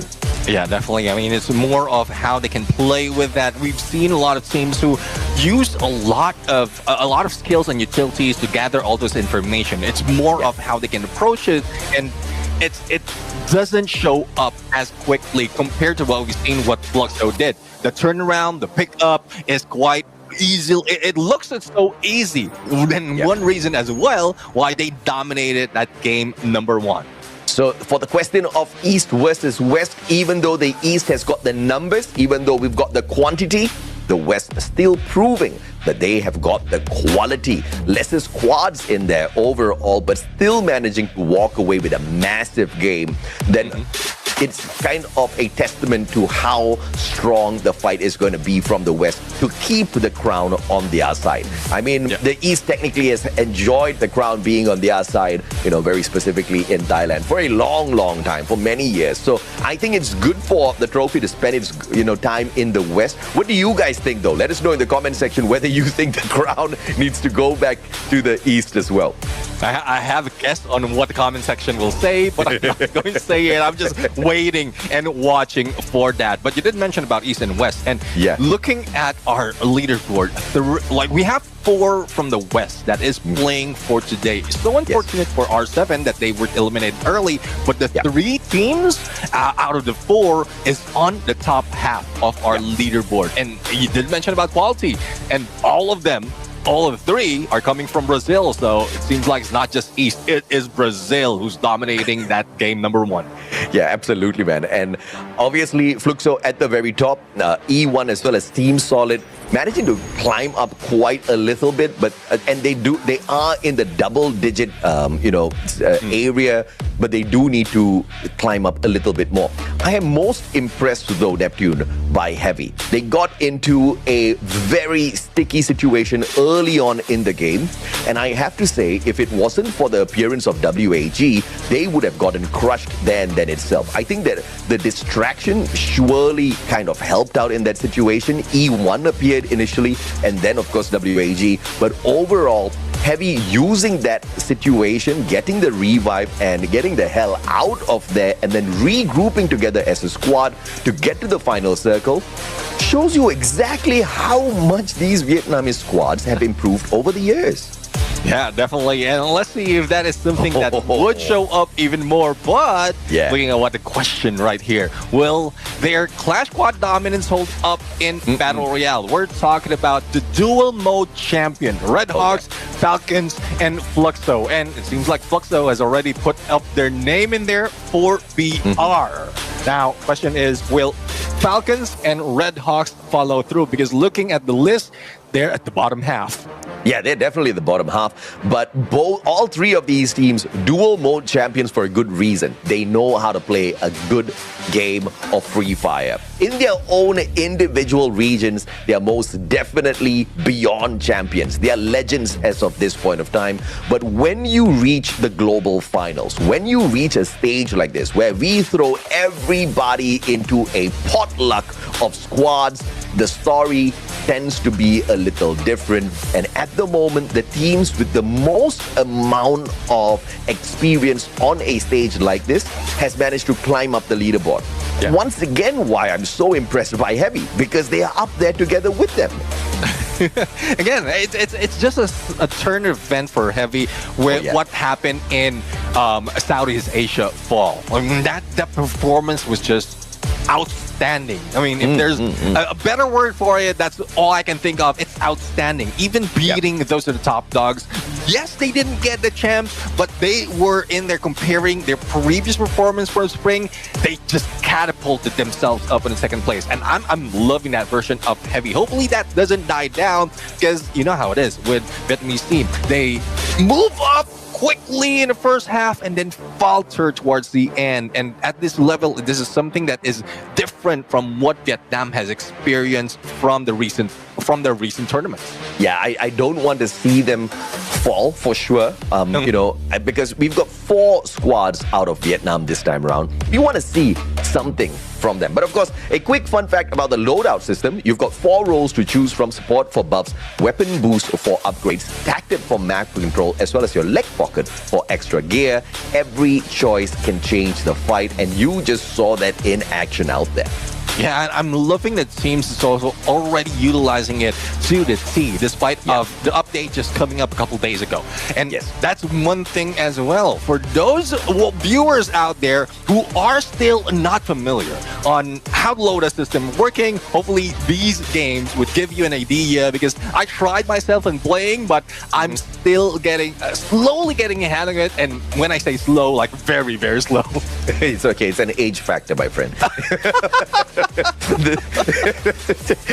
This game, although it can be enjoyed by anyone of any age, it caters towards the younger ones a little bit more. Uncle Neptune will have to take a little bit extra time, but of course I totally agree with you. You know, anything new takes a little while to kind of get used to and to master overall, which is why I love watching all of these esports tournaments where these pro players, I mean, this is their job, this is their life, you know, day in, day out. All they do is Free Fire, right? Yeah. And if they don't master it and they don't show us, who else will? And no better time for the update, because we get to see it on the global stage, and we kind of get to take a good comparison between the teams from, you know, separate regions. a comparison between the East and the West, whether or not the meta that they think is effective out there is going to be different, or everybody's kind of working around the same thing. Because we just saw Fluxo, they're still sticking to what they're comfortable with. We don't see Nero coming out there, and I don't think that's a huge issue at all, because once again, when we saw them win the World Series with that Riptide rhythm, I believe they were the only ones bringing that Skylar into play, because to every other region, to every other team, they were saying, hey, the Skylar is technically out of meta.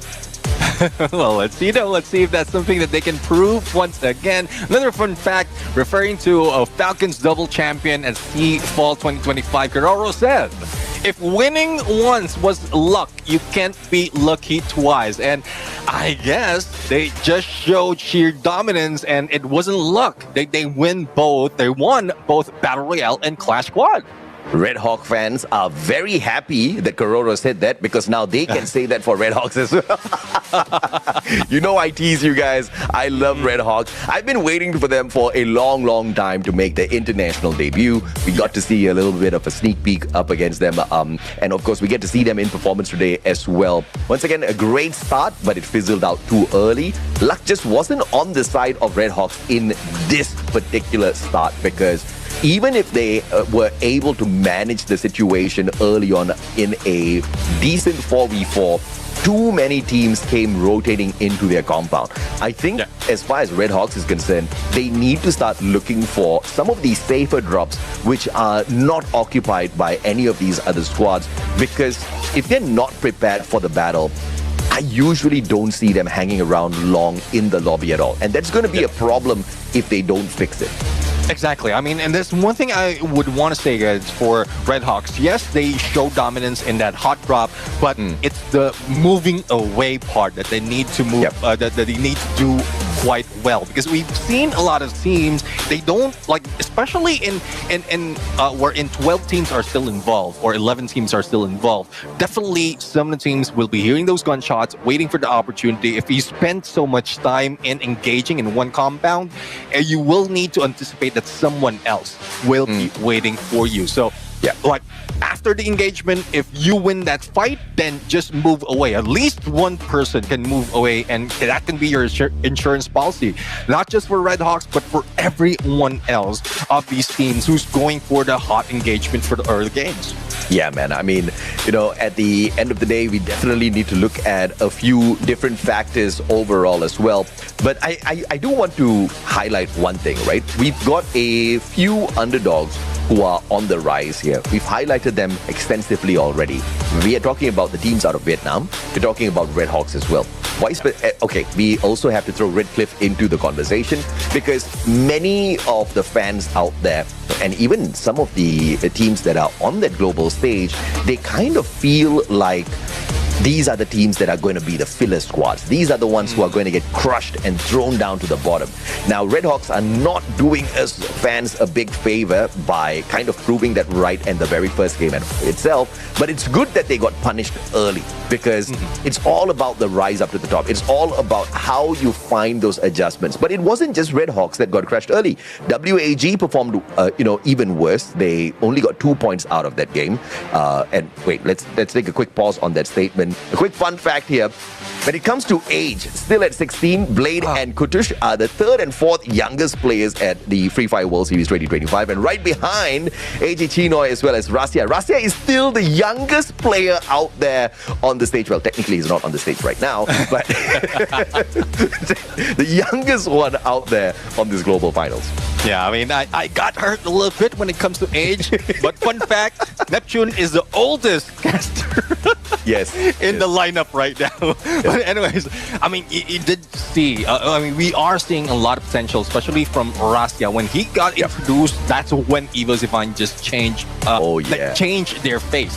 And I think it's not just the energy, it's not just the mechanical movement that can be done by young people. It's more of how hungry he was in winning those games. Imagine, even before EWC, he's already part of Evo Zivine, and he's watching in the background, eager to put himself on that stage. And the moment that he is there, I think he manifested everything that he has achieved so far, even before he stepped on EWC. Yeah, I mean, there's two types of people when it comes to manifestations. One just wishes, another one wishes and puts in action to get there, and Russia's the latter, right? It's not just about wishing to get up to the top. This kid is divinely blessed with some, out of this world Free Fire skills.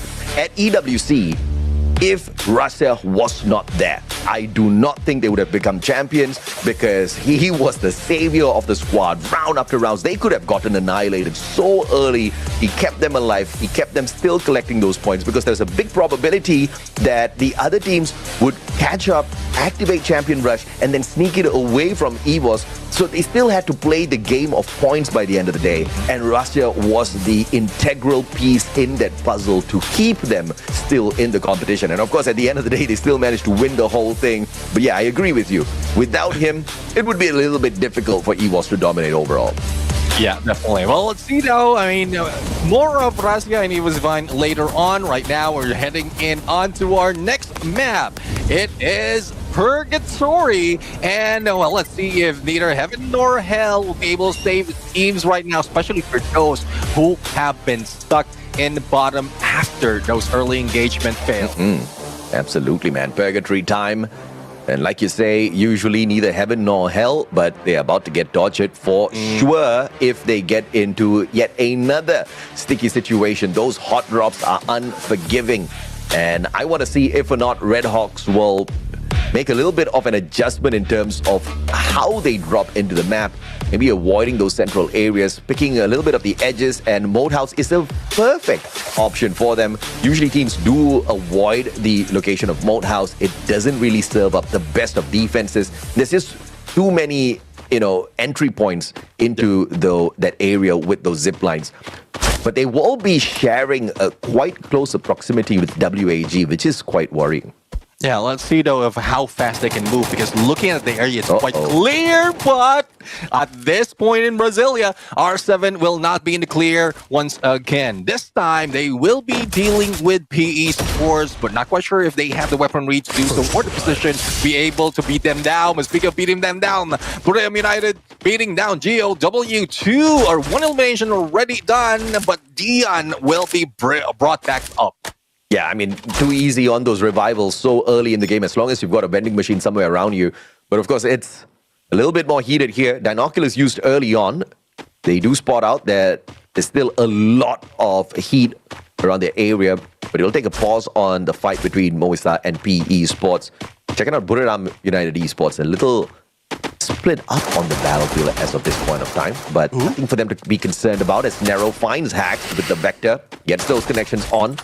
LBT backs away, Trogon in hand, Games King right in front of him. Needs to back up the rest of his team members as Nero now flanks around from the left-hand side, takes the higher ground. Joker meets him halfway. Nolan right behind him. It's a 2v1. And Joker gets caught with his pants down. Great attempt by PE Sports, and the teamwork does get them an extra point. Yeah, Games King, the only remaining vehicle in hand, but I don't think he'll be able to get away. Shot onto first, and he will be taken out. R7, once again, the first team to be eliminated. It's so unfortunate for them. We've seen the potential from EWC, but it's not showing up this time around. Stop pissing LATAM off, guys. Okay, they are gonna go crazy if this continues. And I don't like their crazy mode, man, because they are such a coin flip out there. There are times where, we've seen LATAM play a lot of spoilers in the past, and those are the moments where, they're very close to getting eliminated, but then they bring out this beast mode, and that's exactly what's needed for them to stay in the competition. We still do have a little bit of expectations off of them, so let's see in the rest of the 4 games whether or not they do rise up to the top. In the meantime, at Lumber Mill, it's a battle between Heavy and Team Falcons. Kororo getting caught all alone here in this situation. Yeah, Kororo right now in a 1v2 situation. One of the teammates has been recovered and brought back. Well, let's see if he'll be able to survive, move away, and probably give an opening to On Fire. I think I saw On Fire on the horizon earlier, and this push, this bait might be the saving grace. And there you have it, Kororo, AC80, domination up close and personal, and he might be able to go for the shot the moment that time turner expires. But no, the pickup has been done already, and recovery will follow. Yeah, I mean, very well played by Kororo there. Sharpshooter for sure. Game of numbers still disabling him. Fantastic save coming on through from Heavy. Pulling out the time turner and the glue wall. Kororo, in the meantime, just trying to get as many hits with the M590 up against the time turner, but obviously not the best of ideas there. But Heavy still facing a lot of pressure as On Fire shows up now. Yeah, On Fire on 1v2 clutch. Now let's see if he'll be able to do the same on Kabi. Parapal in hand. The revive will be done by Heavy. And, well, that's a hint that On Fire needs to back away. No one's chasing him. Blue UAB to save a little bit more of strength for that blue wall. But Kabi is getting too close.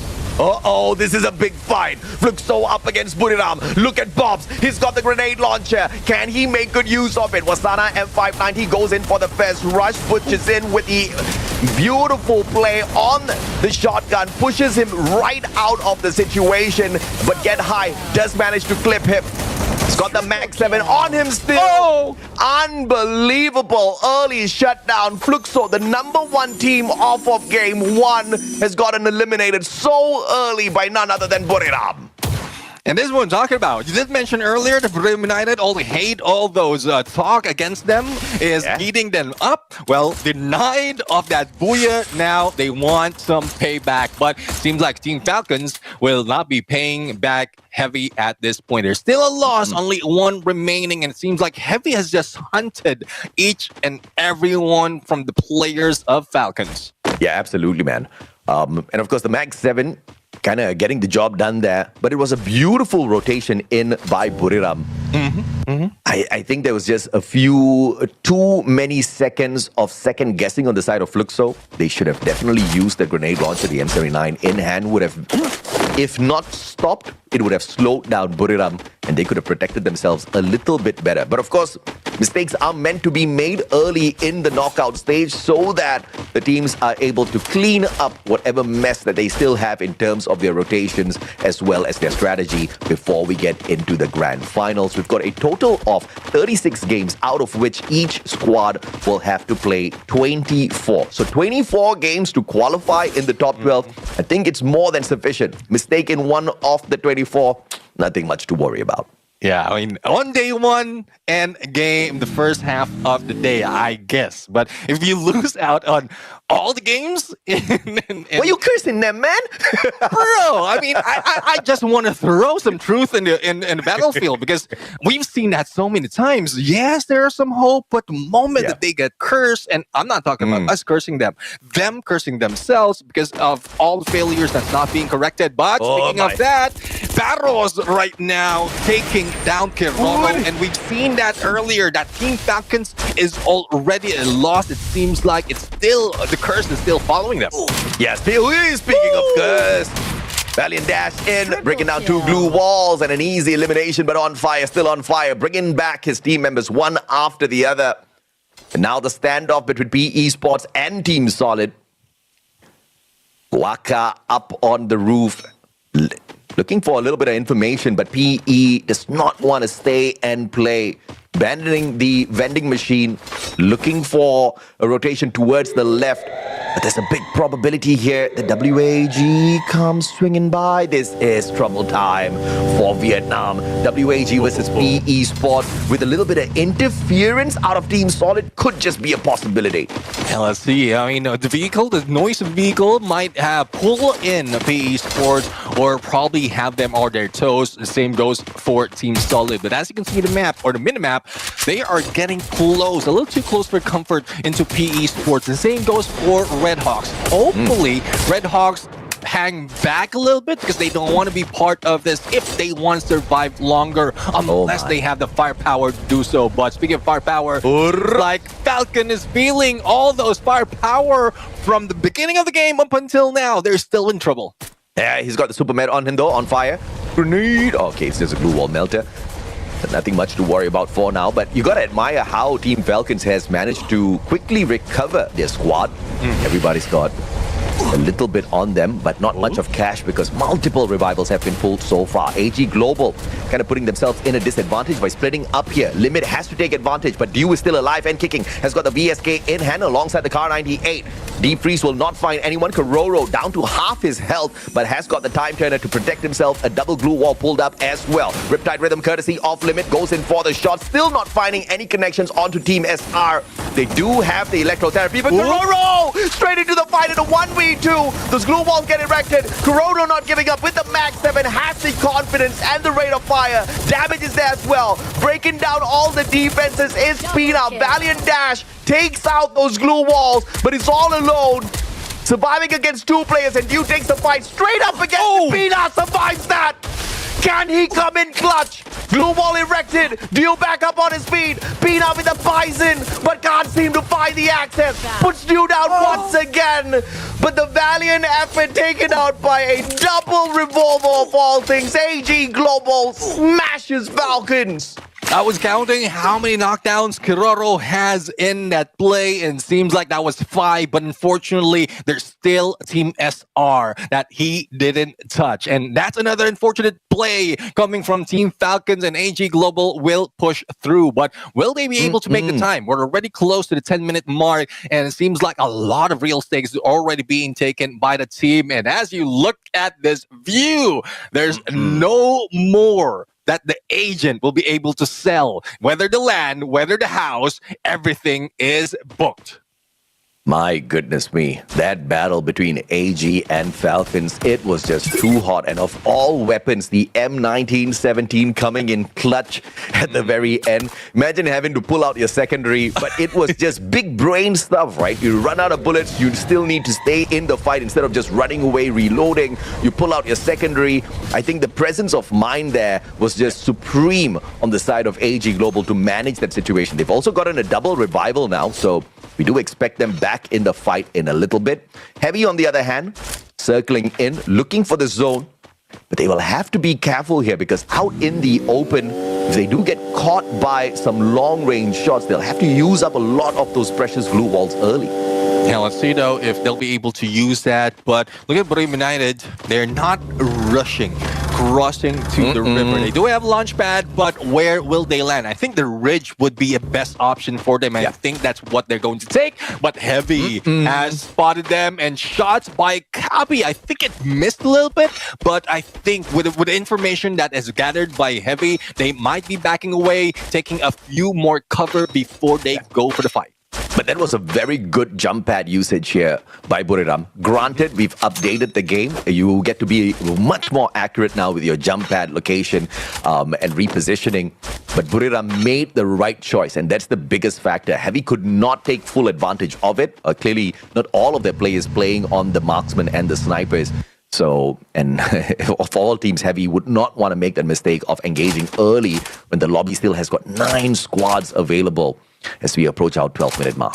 Well, let's see though. I mean, Dew is flying solo at this point, surrounded by a lot of teams. I guess it's just more information that they need to gather before they take real estate at this point. But shots from Red Hawk's Blade right now onto, I believe, is WAG. And, well, that would trigger even E1 Sports to point their guns at them. Now, that's the problem. When you still have a lot of teams remaining in this part of the circle, in this part of or face of the circle, there's a lot of shots that you might receive, and that's not a problem for Bremen United because they are hanging way far away from the rest of the gang.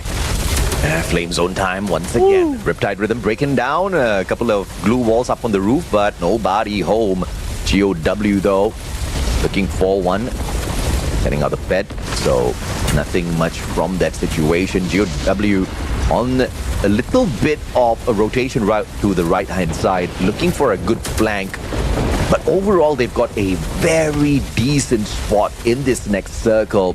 There's nothing much for them to worry about overall. Yeah, the Flame Zone. Looking at it, it's just nostalgic. Remember the danger zone that we had from the past? It is just bringing a lot of memories. But let's see if there's something that they would avert, because all the noise might be distracting as well. It's not just the visuals, it's also the noise, and you might not be able to hear your opponent get close to you. But Burma United not phased at all, jumping behind Red Hawks, and I don't think Red Hawks is ready for that push. But unless they will be moving out, that might be it for Red Hawks. A great position of the glue wall by Nejat. Manages to walk away, but Jonah finding Flicker with the grenade launcher.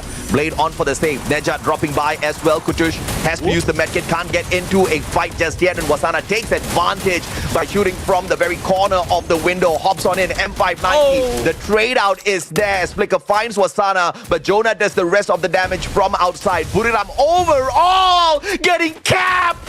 Unbelievable. As Red Hawks backs away, Buriram goes down.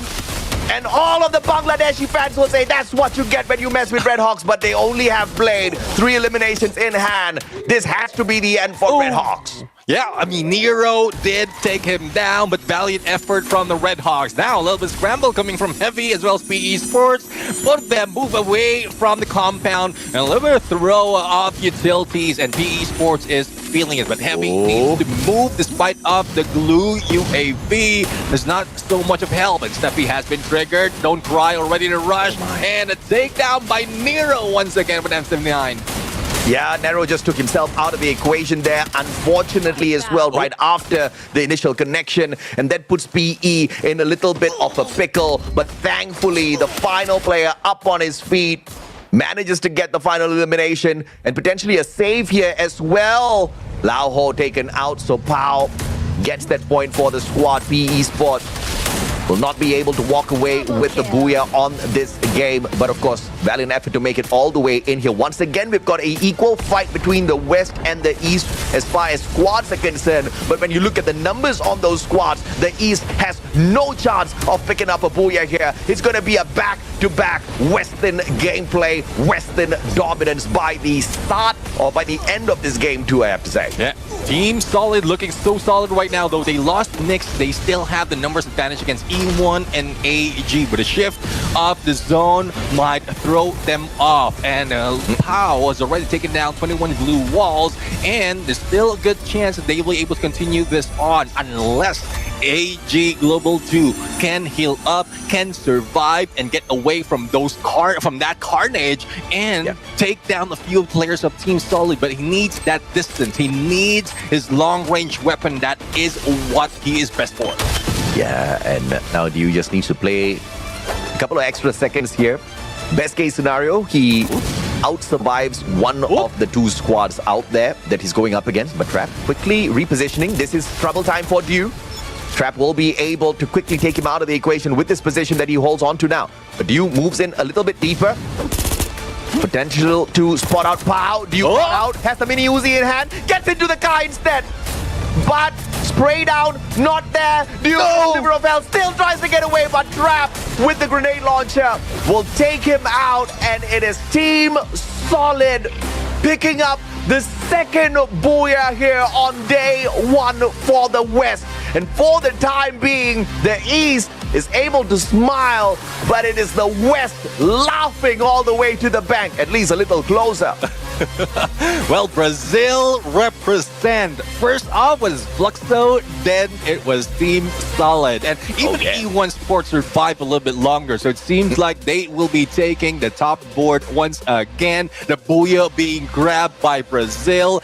And I'm just surprised on how this is coming up, because from what I remember, Brazil, or Latam Brazil, everyone from the West is very much in a passive state, but not this time around. They know how to time their game. They know how to choose their engagement as well. And it seems like they studied a lot of regions to get to where they are right now. Yeah, I mean, no doubt at all. I think Brazil has just been doing a lot of homework because they understand that it is going to be a slugfest out there by the end of the day. If they're not prepared for the fight, they are going to go down without a smile. But for now, Brazil can smile, the West can smile, because They are absolutely dominating with consistency. But the question is, it is just the region bringing in the consistency. Granted, we've only gotten 2 games in here so far because if we all remember, Fluxo with a massive booyah after game 1, this game, they got caught out by Buriram a little bit too early. Yeah, I mean, though they are number 1, 9-point lead below Buriram United, that's one thing that Buriram United want to reduce the lead between them and Fluxo. But they were not expecting this end result as well as a takedown against them. So let's see though on how high or how low Buriram United has brought themselves after game number 2. But one thing's for sure, Team Solid after 10 points from game number 1 and a massive game in game number 2, they might be taking over that number 1 spot. Team Solid, looking solid. That's exactly what we expect out of them, and they're delivering on the expectations. You gotta like it, you gotta love it. But once again, you've got 24 games. If you're one of the teams that has messed up 2 of those matches, you've got 22 more. So it's not about messing up. It's learning from that experience and making sure you've got the capability to bring in the adjustments. Now, on the global stage, that is a little bit easier said than done, because even if you know what the adjustments are, even if you go out there with those correct maneuvers, with those correct adjustments, you still got to look at the capability of your opponents on the opposite end. And once again, we're on the world stage. This is not the creme de la creme of a region, of a country. It is the best of the best across the world. And this is as good as it gets, man. Let's take a look at the standings off of that matchup and see exactly how well did the squad do for themselves through those numbers. 23 points in total for Team Solid, so this should get them quite up high on the leaderboard because they were not too far away from the number 1 spot earlier. All game was global. 10 eliminations, 8 placement points for a total of 18, and equalized by E1, who are right behind them as they survived a little longer. Yeah, well, let's see though. There's a lot more that can be put in, and Heavy right now still on the top 5. I'm loving performance of the team. A lot of elimination, surviving a little bit longer, and I'm quite surprised who is the coach who is taking the lead in Heavy side, because they are doing quite well, putting themselves in the 3rd spot after game number 2. Buriram United stick to that number 2 spot, but I did mention Team Solid taking over that number 1 spot because they had 10 points already, plus the booyah being taken from that purgatory map. Yeah, I mean, this is looking really good for Buriram and Heavy, but props to Team Solid jumping up to the number 1 spot. Unfortunate for Fluxo because after performing so well in that first game, they pick nothing up in the second matchup. But looking at how they did at Alpine, we are fairly confident that we can expect a little bit more from them. But overall, Brazil doing very, very well for themselves. Let's take a look a little bit at the team stats here. You've got the combination of Skyler, Steffi, Oscar, A1 to 4. Still no Nero on the side of Brazil, but I am not complaining, right? 3 of them walking in here with the tactical marker as well, Neptune. Only Nick's walking in with the team booster since he's going up and close up against all of his opponents. He's got that extra backup when it comes to the defense out of Joseph, J. Beebs, and Ford. So we kind of see exactly where all of the aggression is coming from. But the MVP, though, is still Hack. He got a triple on that final engagement there earlier. Yeah, definitely. And I was looking at the skills as well, because yes, the team booster is only being used by Nyx, but Hack has that Olivia. So it counters whatever is missing in terms of the loadout, and he can use tactical market freely at that point. So again, it depends on the play style and the mix and match of skills, the loadout, and everything else, like plus the weapon. But it brings Hack to a different reign when it comes to taking the lead, because he did mention a triple on that final elimination, and also in terms of damage, he put in a few more, and that's one reason why he is the MVP right now. And his favorite weapon is the M590. We've seen that being used, those swings, those jumps, those hits being done by the Brazilians, and this weapon is just pristine. Yeah, and like you said, right, he walks in here with the Olivia. He also has Joseph as well as Ford out there. Even though Ford had a little bit of a nerf recently on the OB51 update, these teams are still making him one of their favorite picks. We all understand why. You're going out there, you activate your active skill, you get a little bit of extra boost. You activate the active skill, you refresh the capability out of Ford, so that recovery helps you stay up on your feet a little longer, and clearly it helped out greatly in that final engagement. Now, let's take a look at the weapon progression here as well for the squad.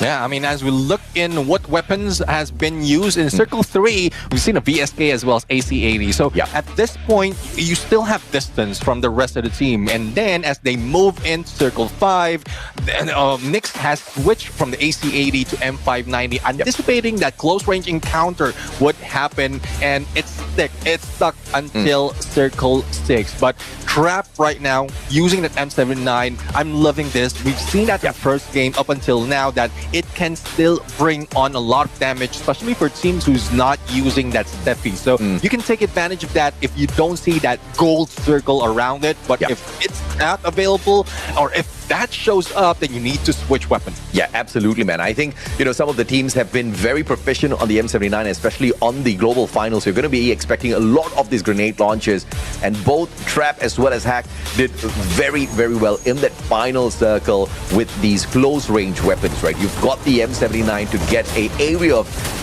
effect damage, as well as the M590 with a little bit of an explosive damage at the very end of the shotgun connections as well. But Buriram did well up until this point when they engaged with Red Hawks. I think Red Hawks were being a little bit too passive in here. But when they stood up and took this fight up against Buriram, my jaw dropped. I could not believe what I was seeing at that point.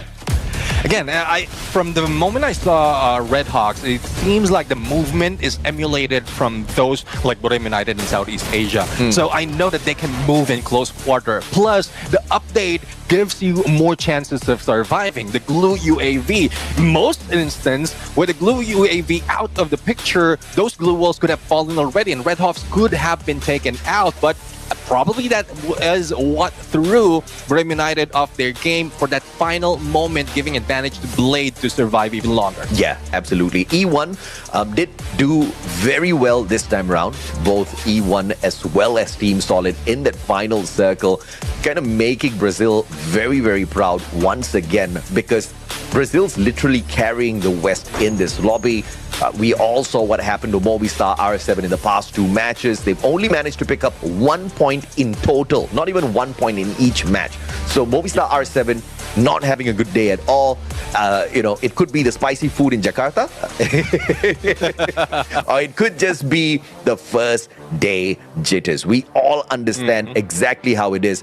It's quite nerve-wracking to fly all the way out to another country, to sit down on this massive, beautiful stage and try to do your best against some of the best around the world. So Movistar R7, they haven't found it just yet within themselves, but they've got 4 more games to play recovery.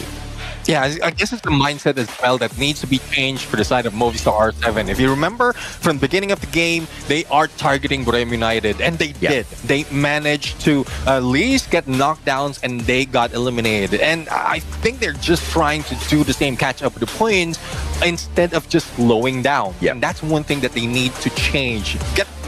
Get that rivalry away up until the moment wherein you're already recovered with the points, and then bring it on. But let's see if that's something they can do in Kalahari right now, because yes, hot drops is possible, but the long range, the getaway might be difficult because there's so much open area in this map. Yeah, absolutely, man. And I can't wait to see how some of these teams play this recovery on Kalahari. If we're going to take the data that we have collected from all of the past competitions, throw it out of the window, right? Only because it's the global finals. And the heat on the stage is a little bit different. The confidence on the stage as well is a little bit different. We saw how Fluxo could go from that most dominant team with massive eliminations in game 1 to getting nothing in game 2. Things can change around, time and time again. And a quick player quote here as well. When we checked out what Wasana had to say for some of their opponents, actually for Buriram, from time to time, we do have our bad days. Yes, Buriram, we all know that. And if we have to choose a rival at our lowest, it'll be Red Hawks. Hashtag Red Hawks #1. And we understand why he's saying this as well, right? Because the Red Hawk fans are some of the loudest fans we have ever heard, and they are in every single broadcast, every single comment section. But we love you guys for that.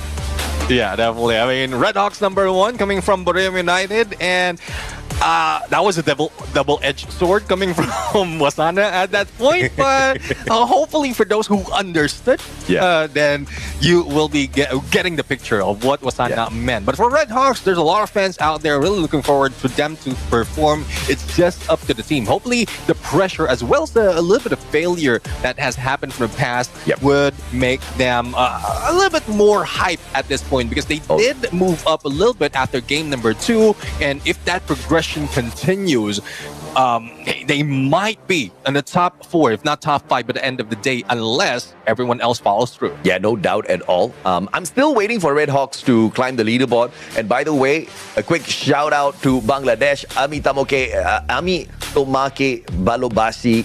Make sure you hit that like, make sure you share the broadcast as well. Call all of your friends in to see if or not Red Hawks can play a little bit of recovery in the next 4 games. I mean, they did show us a better version of themselves in the second game through the placement points. Eliminations a little bit as well, but it's not enough for me just yet.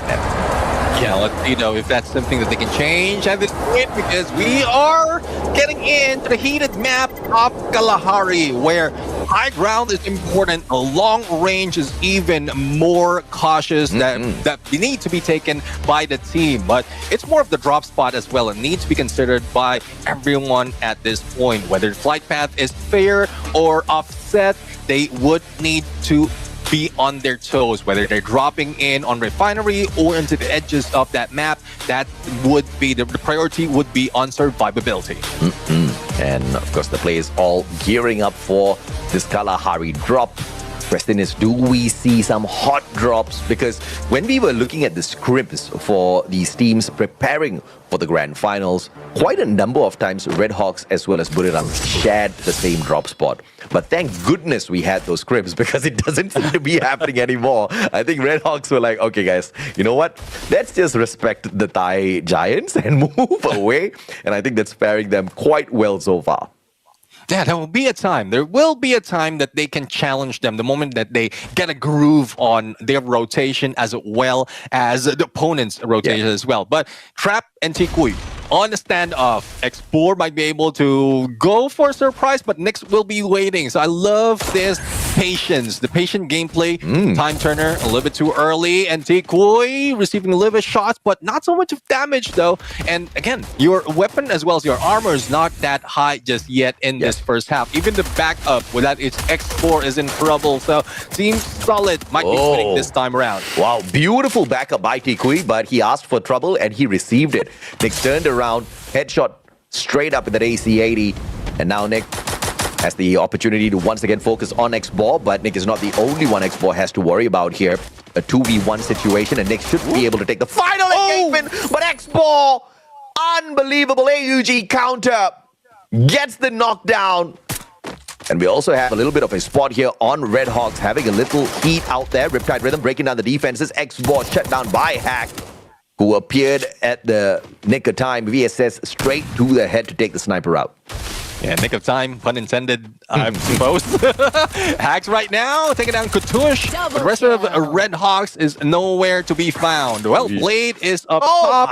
And a great shot coming from Joker, even before Hacks managed to jump on. Now, let's see though. There's still a few players from Red Hawks right now, but if this continue, if this pattern continue, it might be the end for the team once again in game number 3. So let's see if that's something that they can change from this moment on, or probably later if they get annihilated. Yeah, Buriram cheated us. Sana cheated us. They told us they love Red Hawks, and now they took down another one. And we've got a final survivor out of Red Hawks here, the one and only Nejad. Poor guy has to pick up enough coins to bring back all 3 of his team members, or at least find a revival platform to get the deed done. But now, a skirmish between Movistar R7 and Buriram as Captain Jonah goes out for a stroll all alone. Is this a bait? Is he bringing them straight into his squad of Buriram players? You have to wait and see in a little bit, as GOW has a little bit of a standoff here on Refinery as well, up against PE Sports. Let's see though, it is a Vietnam civil war at this point, and GOW just hanging into the vending machine. Not sure what the plan is right now, but that damage will push them away. Glue, UAV, big gun, and Demon will be down. M590 coming from Nolan. LBT will shut down Hands, but the pickup is not possible. Now Rip would be the next target, and the rest of GOW might be going down. That was one of the best Valiant Dashes 180 M590 connections we have seen in a long time. I'm sure he was practicing that quite a number of times. It was too smooth, Neptune.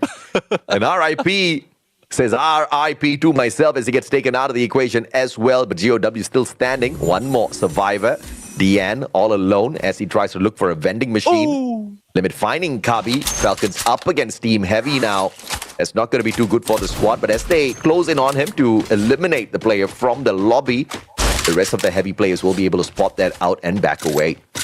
Yeah, and GOW would be first team to be taken out. Dealing with Brim United, though, a knockdown has ensued, but no elimination just yet. So Command Post would be the next stop for Brim United after their drop from their initial area. But I'm seeing that Red Hawks is slowly recovering, but compared to that, Team Falcons managed to pay back to what Heavy has done to them from the previous map. So I guess this might be the rise of Team Falcons after a faltering game from the first 2. Electrotherapy connecting Cypher. Question is, Team SR, very smart play here. Puts down the trip mine, baiting out the WAG players as they quickly flank around. Now giving the vantage point to WAG. This is a very smart play from AG Global, but they put the trip mine on the wrong wall, so it's unfortunate. But it's okay. Mistakes happen. Yeah, definitely. I'm quite surprised though on how WAG and AG Global finds themselves, and Cypher with AC-80 takes down X4. So they lost long range power, and Barros will be able to go for the push, but he is losing Team SR behind him. So he needs to wait, he needs to double back. But PLS won. The divide and conquer approach by AG Global seems to be working. Yeah, absolutely. AG Global now just circling in. Tikui, a sliver of health, but not a problem at all for these boys. Barros almost got taken down, but did manage to get the elimination first. Red Hawks up against Heavy. Riptide Rhythm from afar. Its team solid, shutting all of them down. And Nejad just brought one player in, has to revive the exact same yet again. Since those 2 players that he did manage to pull the revival on got eliminated, but it looks like he found enough cash once again. Full squad for the Bangladeshi squad. Yeah, teams are back in play. Now let's see if they can put in themselves in a number for later. Because I'm not forcing Red Hawks to go for the engagement right now, because it seems like it's a little bit too heated at this point. They need to gear up. They need to be ready before they go for the fight, but Habi might not be that ready, because it seems like Team Falcons would stop them in their heels. Kabi plus one more, that would spell elimination for the entire Heavy squad. Yeah, absolutely. And it's unfortunate because Heavy just keeps being put on the recovery this time around. Just like Red Hawks, I'll have to say, but it's very impressive that Red Hawks have managed to find the full recovery, not once, but 3 times so far, just in this lobby. But now, as we can see, just on the top and right-hand side corner there, AG Global slowly circling in.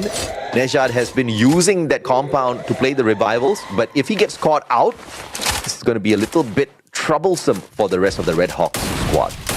Oh, it seems the trouble has found him, and Kutush would be running away. Mammoth would not be a place that you stay. Again, I did mention that the exit strategy is what they need. And Katusha right now to almost be taken down as Team SR, but unfortunately Do has him on his sides, but Flicker, as quickly as that, revives him. Another full squad revival. I mean, very solid play from AG Global, just going in this buddy system, splitting off the squad of 4, just getting into 2 different smaller combinations. A 2-to-2 combo seems to be working perfectly for them as they flank around. And I think this maneuver has been used multiple times now and has proven to be very effective. Even against Falcons earlier, they managed to effectively do this. So clearly the squad has been practicing this for a while now. AG Global used to be a very soft squad, not looking so anymore. Yeah, I mean, I heard from Lil Bird that Ju has relinquished his IGL throne, and it is being taken by Barros, and that gives more chances for him to focus on the sniping. And that's one reason as well why they are looking quite pristine, looking quite well from Southeast Asia Fall up until this moment. So hopefully this continues. I'm loving that phase of AG Global. But for Movistar R7, well, we still need to see them move up because at the bottom is where they are in the leaderboard compared to where they are in the sub. Yeah, great vantage point for Movistar. A perfect defensive spot for Team Solid in the sub. But that also puts both of these squads in a little bit of an uncomfortable position if the circle drags them away from the sub. Because obviously Movistar R7 will have a great vantage point at the top. Team Solid will have a perfect aim up towards their heads. It's not going to look good for either one of them if the circle is not kind on this next move. Fluxo down at the bottom here. And it looks like they don't have to worry about a lot of these engagements. But again, even if I say that, if they move in towards the players of Movistar R7, they'll have to deal with not just R7, Solid, but also E1. And to make things worse, PE Sports approaching the sub as well. Yeah, let's see. I mean, all those would be happening in a few seconds. For Heavy, they open up the arsenal, arming themselves a little bit more, but they need to they are tanking the blue as of this moment. I mean, similar to what we've seen some of the teams delaying their approach, and it's still early. 3rd to the 4th would be happening in 15 seconds, so that's where the damage would be even more. But for AG Global, they spot another player from Red Hawks, and Flicker would be revived by Nedshot. But this is what I'm talking about. They keep hanging back on the same spot. Probably it's because of safety. Probably it's because the scout has delivered that there's no opponent. But AG Global is staying back. Just make sure that they have sight on Red Hawk. Yeah, I thought AG Global made a mistake here because we don't see the 2-to-2 buddy system anymore from AG. Barros is running way too far ahead from the other team members. And getting caught out obviously would not be great for them, but thankfully nobody were spotting out AG Global on that rotation. And now in the flame zone, 2 squads getting caught out. E1 Sports as well as Buriram Jonah gets tagged up a little bit. Captain can play that recovery here, but they are in the next safe zone, so not a lot of rotations needed out of Buriram. But this doesn't look like the safest spot to play because when if the circle moves away from Buriram, they've just got open lands in front of them and a lot of those glue balls have to be used. Yeah, definitely agree with that, and hopefully they can find their position. But for E1 Sports, the position is the target is on them, especially when they're dealing with Team Solid. But PE Sports is also throwing a few on them, but it needs to finish now. Otherwise, a lot of teams will be stepping in, flying in, similar to what we're seeing Falcons, and that position that with Limit X7 and AWM might be able to take down either E1 Sports or PE in this matter, but they will stay silent at this point, and if they move to the left, it's Buriram United that they will meet. This is definitely crunch time for the movements. As we mentioned, Buriram, they'll have to deal with a lot of pressure as they look for this next circle if it moves away from them, and unfortunate for Buriram, it does move away towards the sub. E1, lots of pressure onto Fluxo this time around. A little civil war within the Brazilians. And it is Movistar Hacks with Massive damage this time around. Movistar, great recovery after getting down early. 2 games. It's heavy. Facing a little bit of a heavy challenge from the back. The rotation by Falcons, absolutely sublime.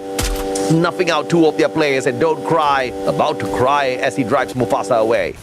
Yeah, it seems like Heavy would be crying a lot because it is Team Falcons who's bringing them down in more instances than one. But very close to PE Sports right now, plus the noise that they made, they will be targeted by a lot of teams. And with that Dreki, as he heals up, Don't Cry would be a target by PE Sports. But United, though, moving on to the left, Team Falcons on the right, E1.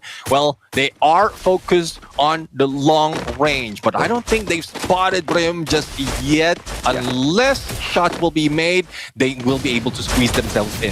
Yeah, Fluxo spotted out by Buriram now. MT7 looking straight at Get High. Get High looking at MT7 and Jonah making one big mistake. Deep Freeze takes him out, and they do not give them an opportunity to recover. And now Wasana under pressure, as well as the Riptide Rhythm breaks down his defenses. R7 Della shuts down Nejat. Redhawks are still alive. Red Hawks still alive and kicking. Couture, though, almost kicking the bucket. It is Hacks from above. And, well, the sub has been occupied by R7 for long. And, well, it seems like Red Hawks will not surviving that long. Now, for AJ, great position to get away from sights of Movistar R7. But the only question is, how will they move up? Later on, once they step in, especially in those stairs, Team Solid will be waiting for them. Whoa, Fluxo, early downer once again. I mean, they started off super hot.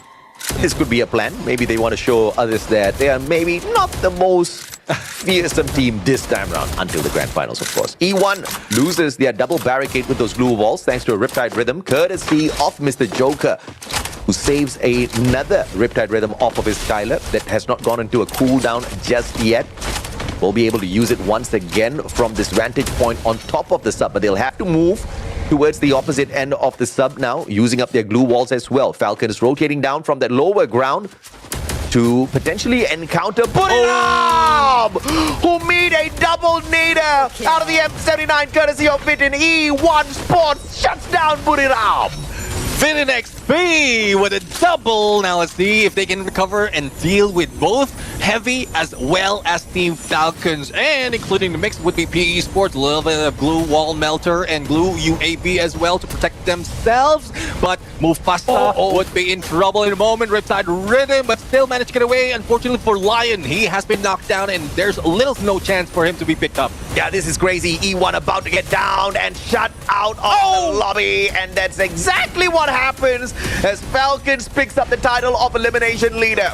Circling in, the circle on the side of Falcons. They have the big advantage here. Full squad as well. Flame zone trouble once again as the players look for a little bit of cover. Solid up against AG Global. They do have the vantage point, but AG very smartly sneaking under the platform to make sure they are not the target of anyone. I love what AG did. I mean, glue wall melter just on that platform that pushes the teams to move away. And let's see if Team Solid will be able to maintain their flank right now onto PE Sports, because they still have the cover, but compared to where Movistar R7 is positioned, they might be a loss, especially if nades are thrown at them. The shift of circle, as you did mention, favoring Team Falcons, and they're heading away already, probably gatekeeping the rest of the team. But Joker, a headshot, and it seems to be continuing with. I see ahead, I take the shot, says Joker. And a great rotation round. Movistar R7 still under a little bit of pressure here because the circle is going to be moving away from them. They pull out the glue UAV to barricade and protect all of their glue walls. Extra bit of defense, leaving Team Solid to shut down PE Sports. AG Global circling into them. And just like that, will eliminate the whole squad of Team Solid. Cyber picking up 2 out of the 3 eliminations. AG Global on a different level at this point of time. Looking for PE Sports as well. And a little bit of extra help for their glue walls. But the circle will leave them high and dry. Barras up in the air. He does have a little bit of capability to play this maneuver, but R7 waits them right beyond those defenses. Yeah, let's see if AG can deal with R7 quickly, otherwise Team Falcons might take them down. Sandwich, and between the East and West would be AG Global, and there's no way out other than forward. Now, They are putting in the glue UAV. Not quite sure if that's a good plan because earlier I saw someone trying to break down the glue wall, but it's redeemed by that glue UAV. But still, Riptide Rhythm delaying those breakdown, but still R7 survive as they fall down. Yeah, I mean, thank God they were in this spot. Early rotation gives the advantage to R7. They played the edge of the cliff perfectly well there, dropping down to the lower ground.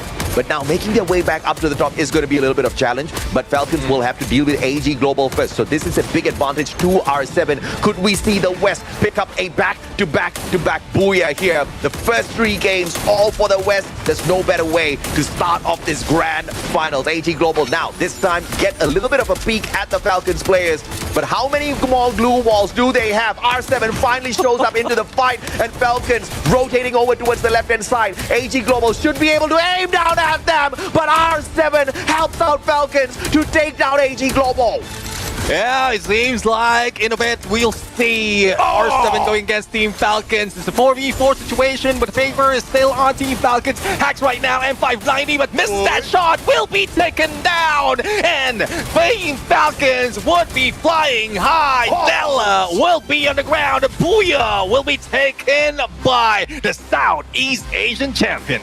I believe that's got to be the record of the day, the record of the global finals for 2025 so far, with the number of points the Team Falcons have picked up for themselves. At the start of this game, Team Falcons were placed 10th on the overall leaderboard. They have only picked up 10 points off of the first 2 games, an average of 5 points per game, but they've definitely increased their average after this match number 3 on Kalahari. Falcons are back, baby. Yeah, definitely. I mean, they know how to get themselves back up despite of how low you push them. Well, let's see though if they'll be able to overtake the ones in the top, because it seems like Team Solid, yes, they were surviving so much longer despite of the pressure coming from above, but the position was not that well. Team Falcon, on the other hand, taking every step up the way, chasing against Heavy, and still managed to get a full squad into the final circle.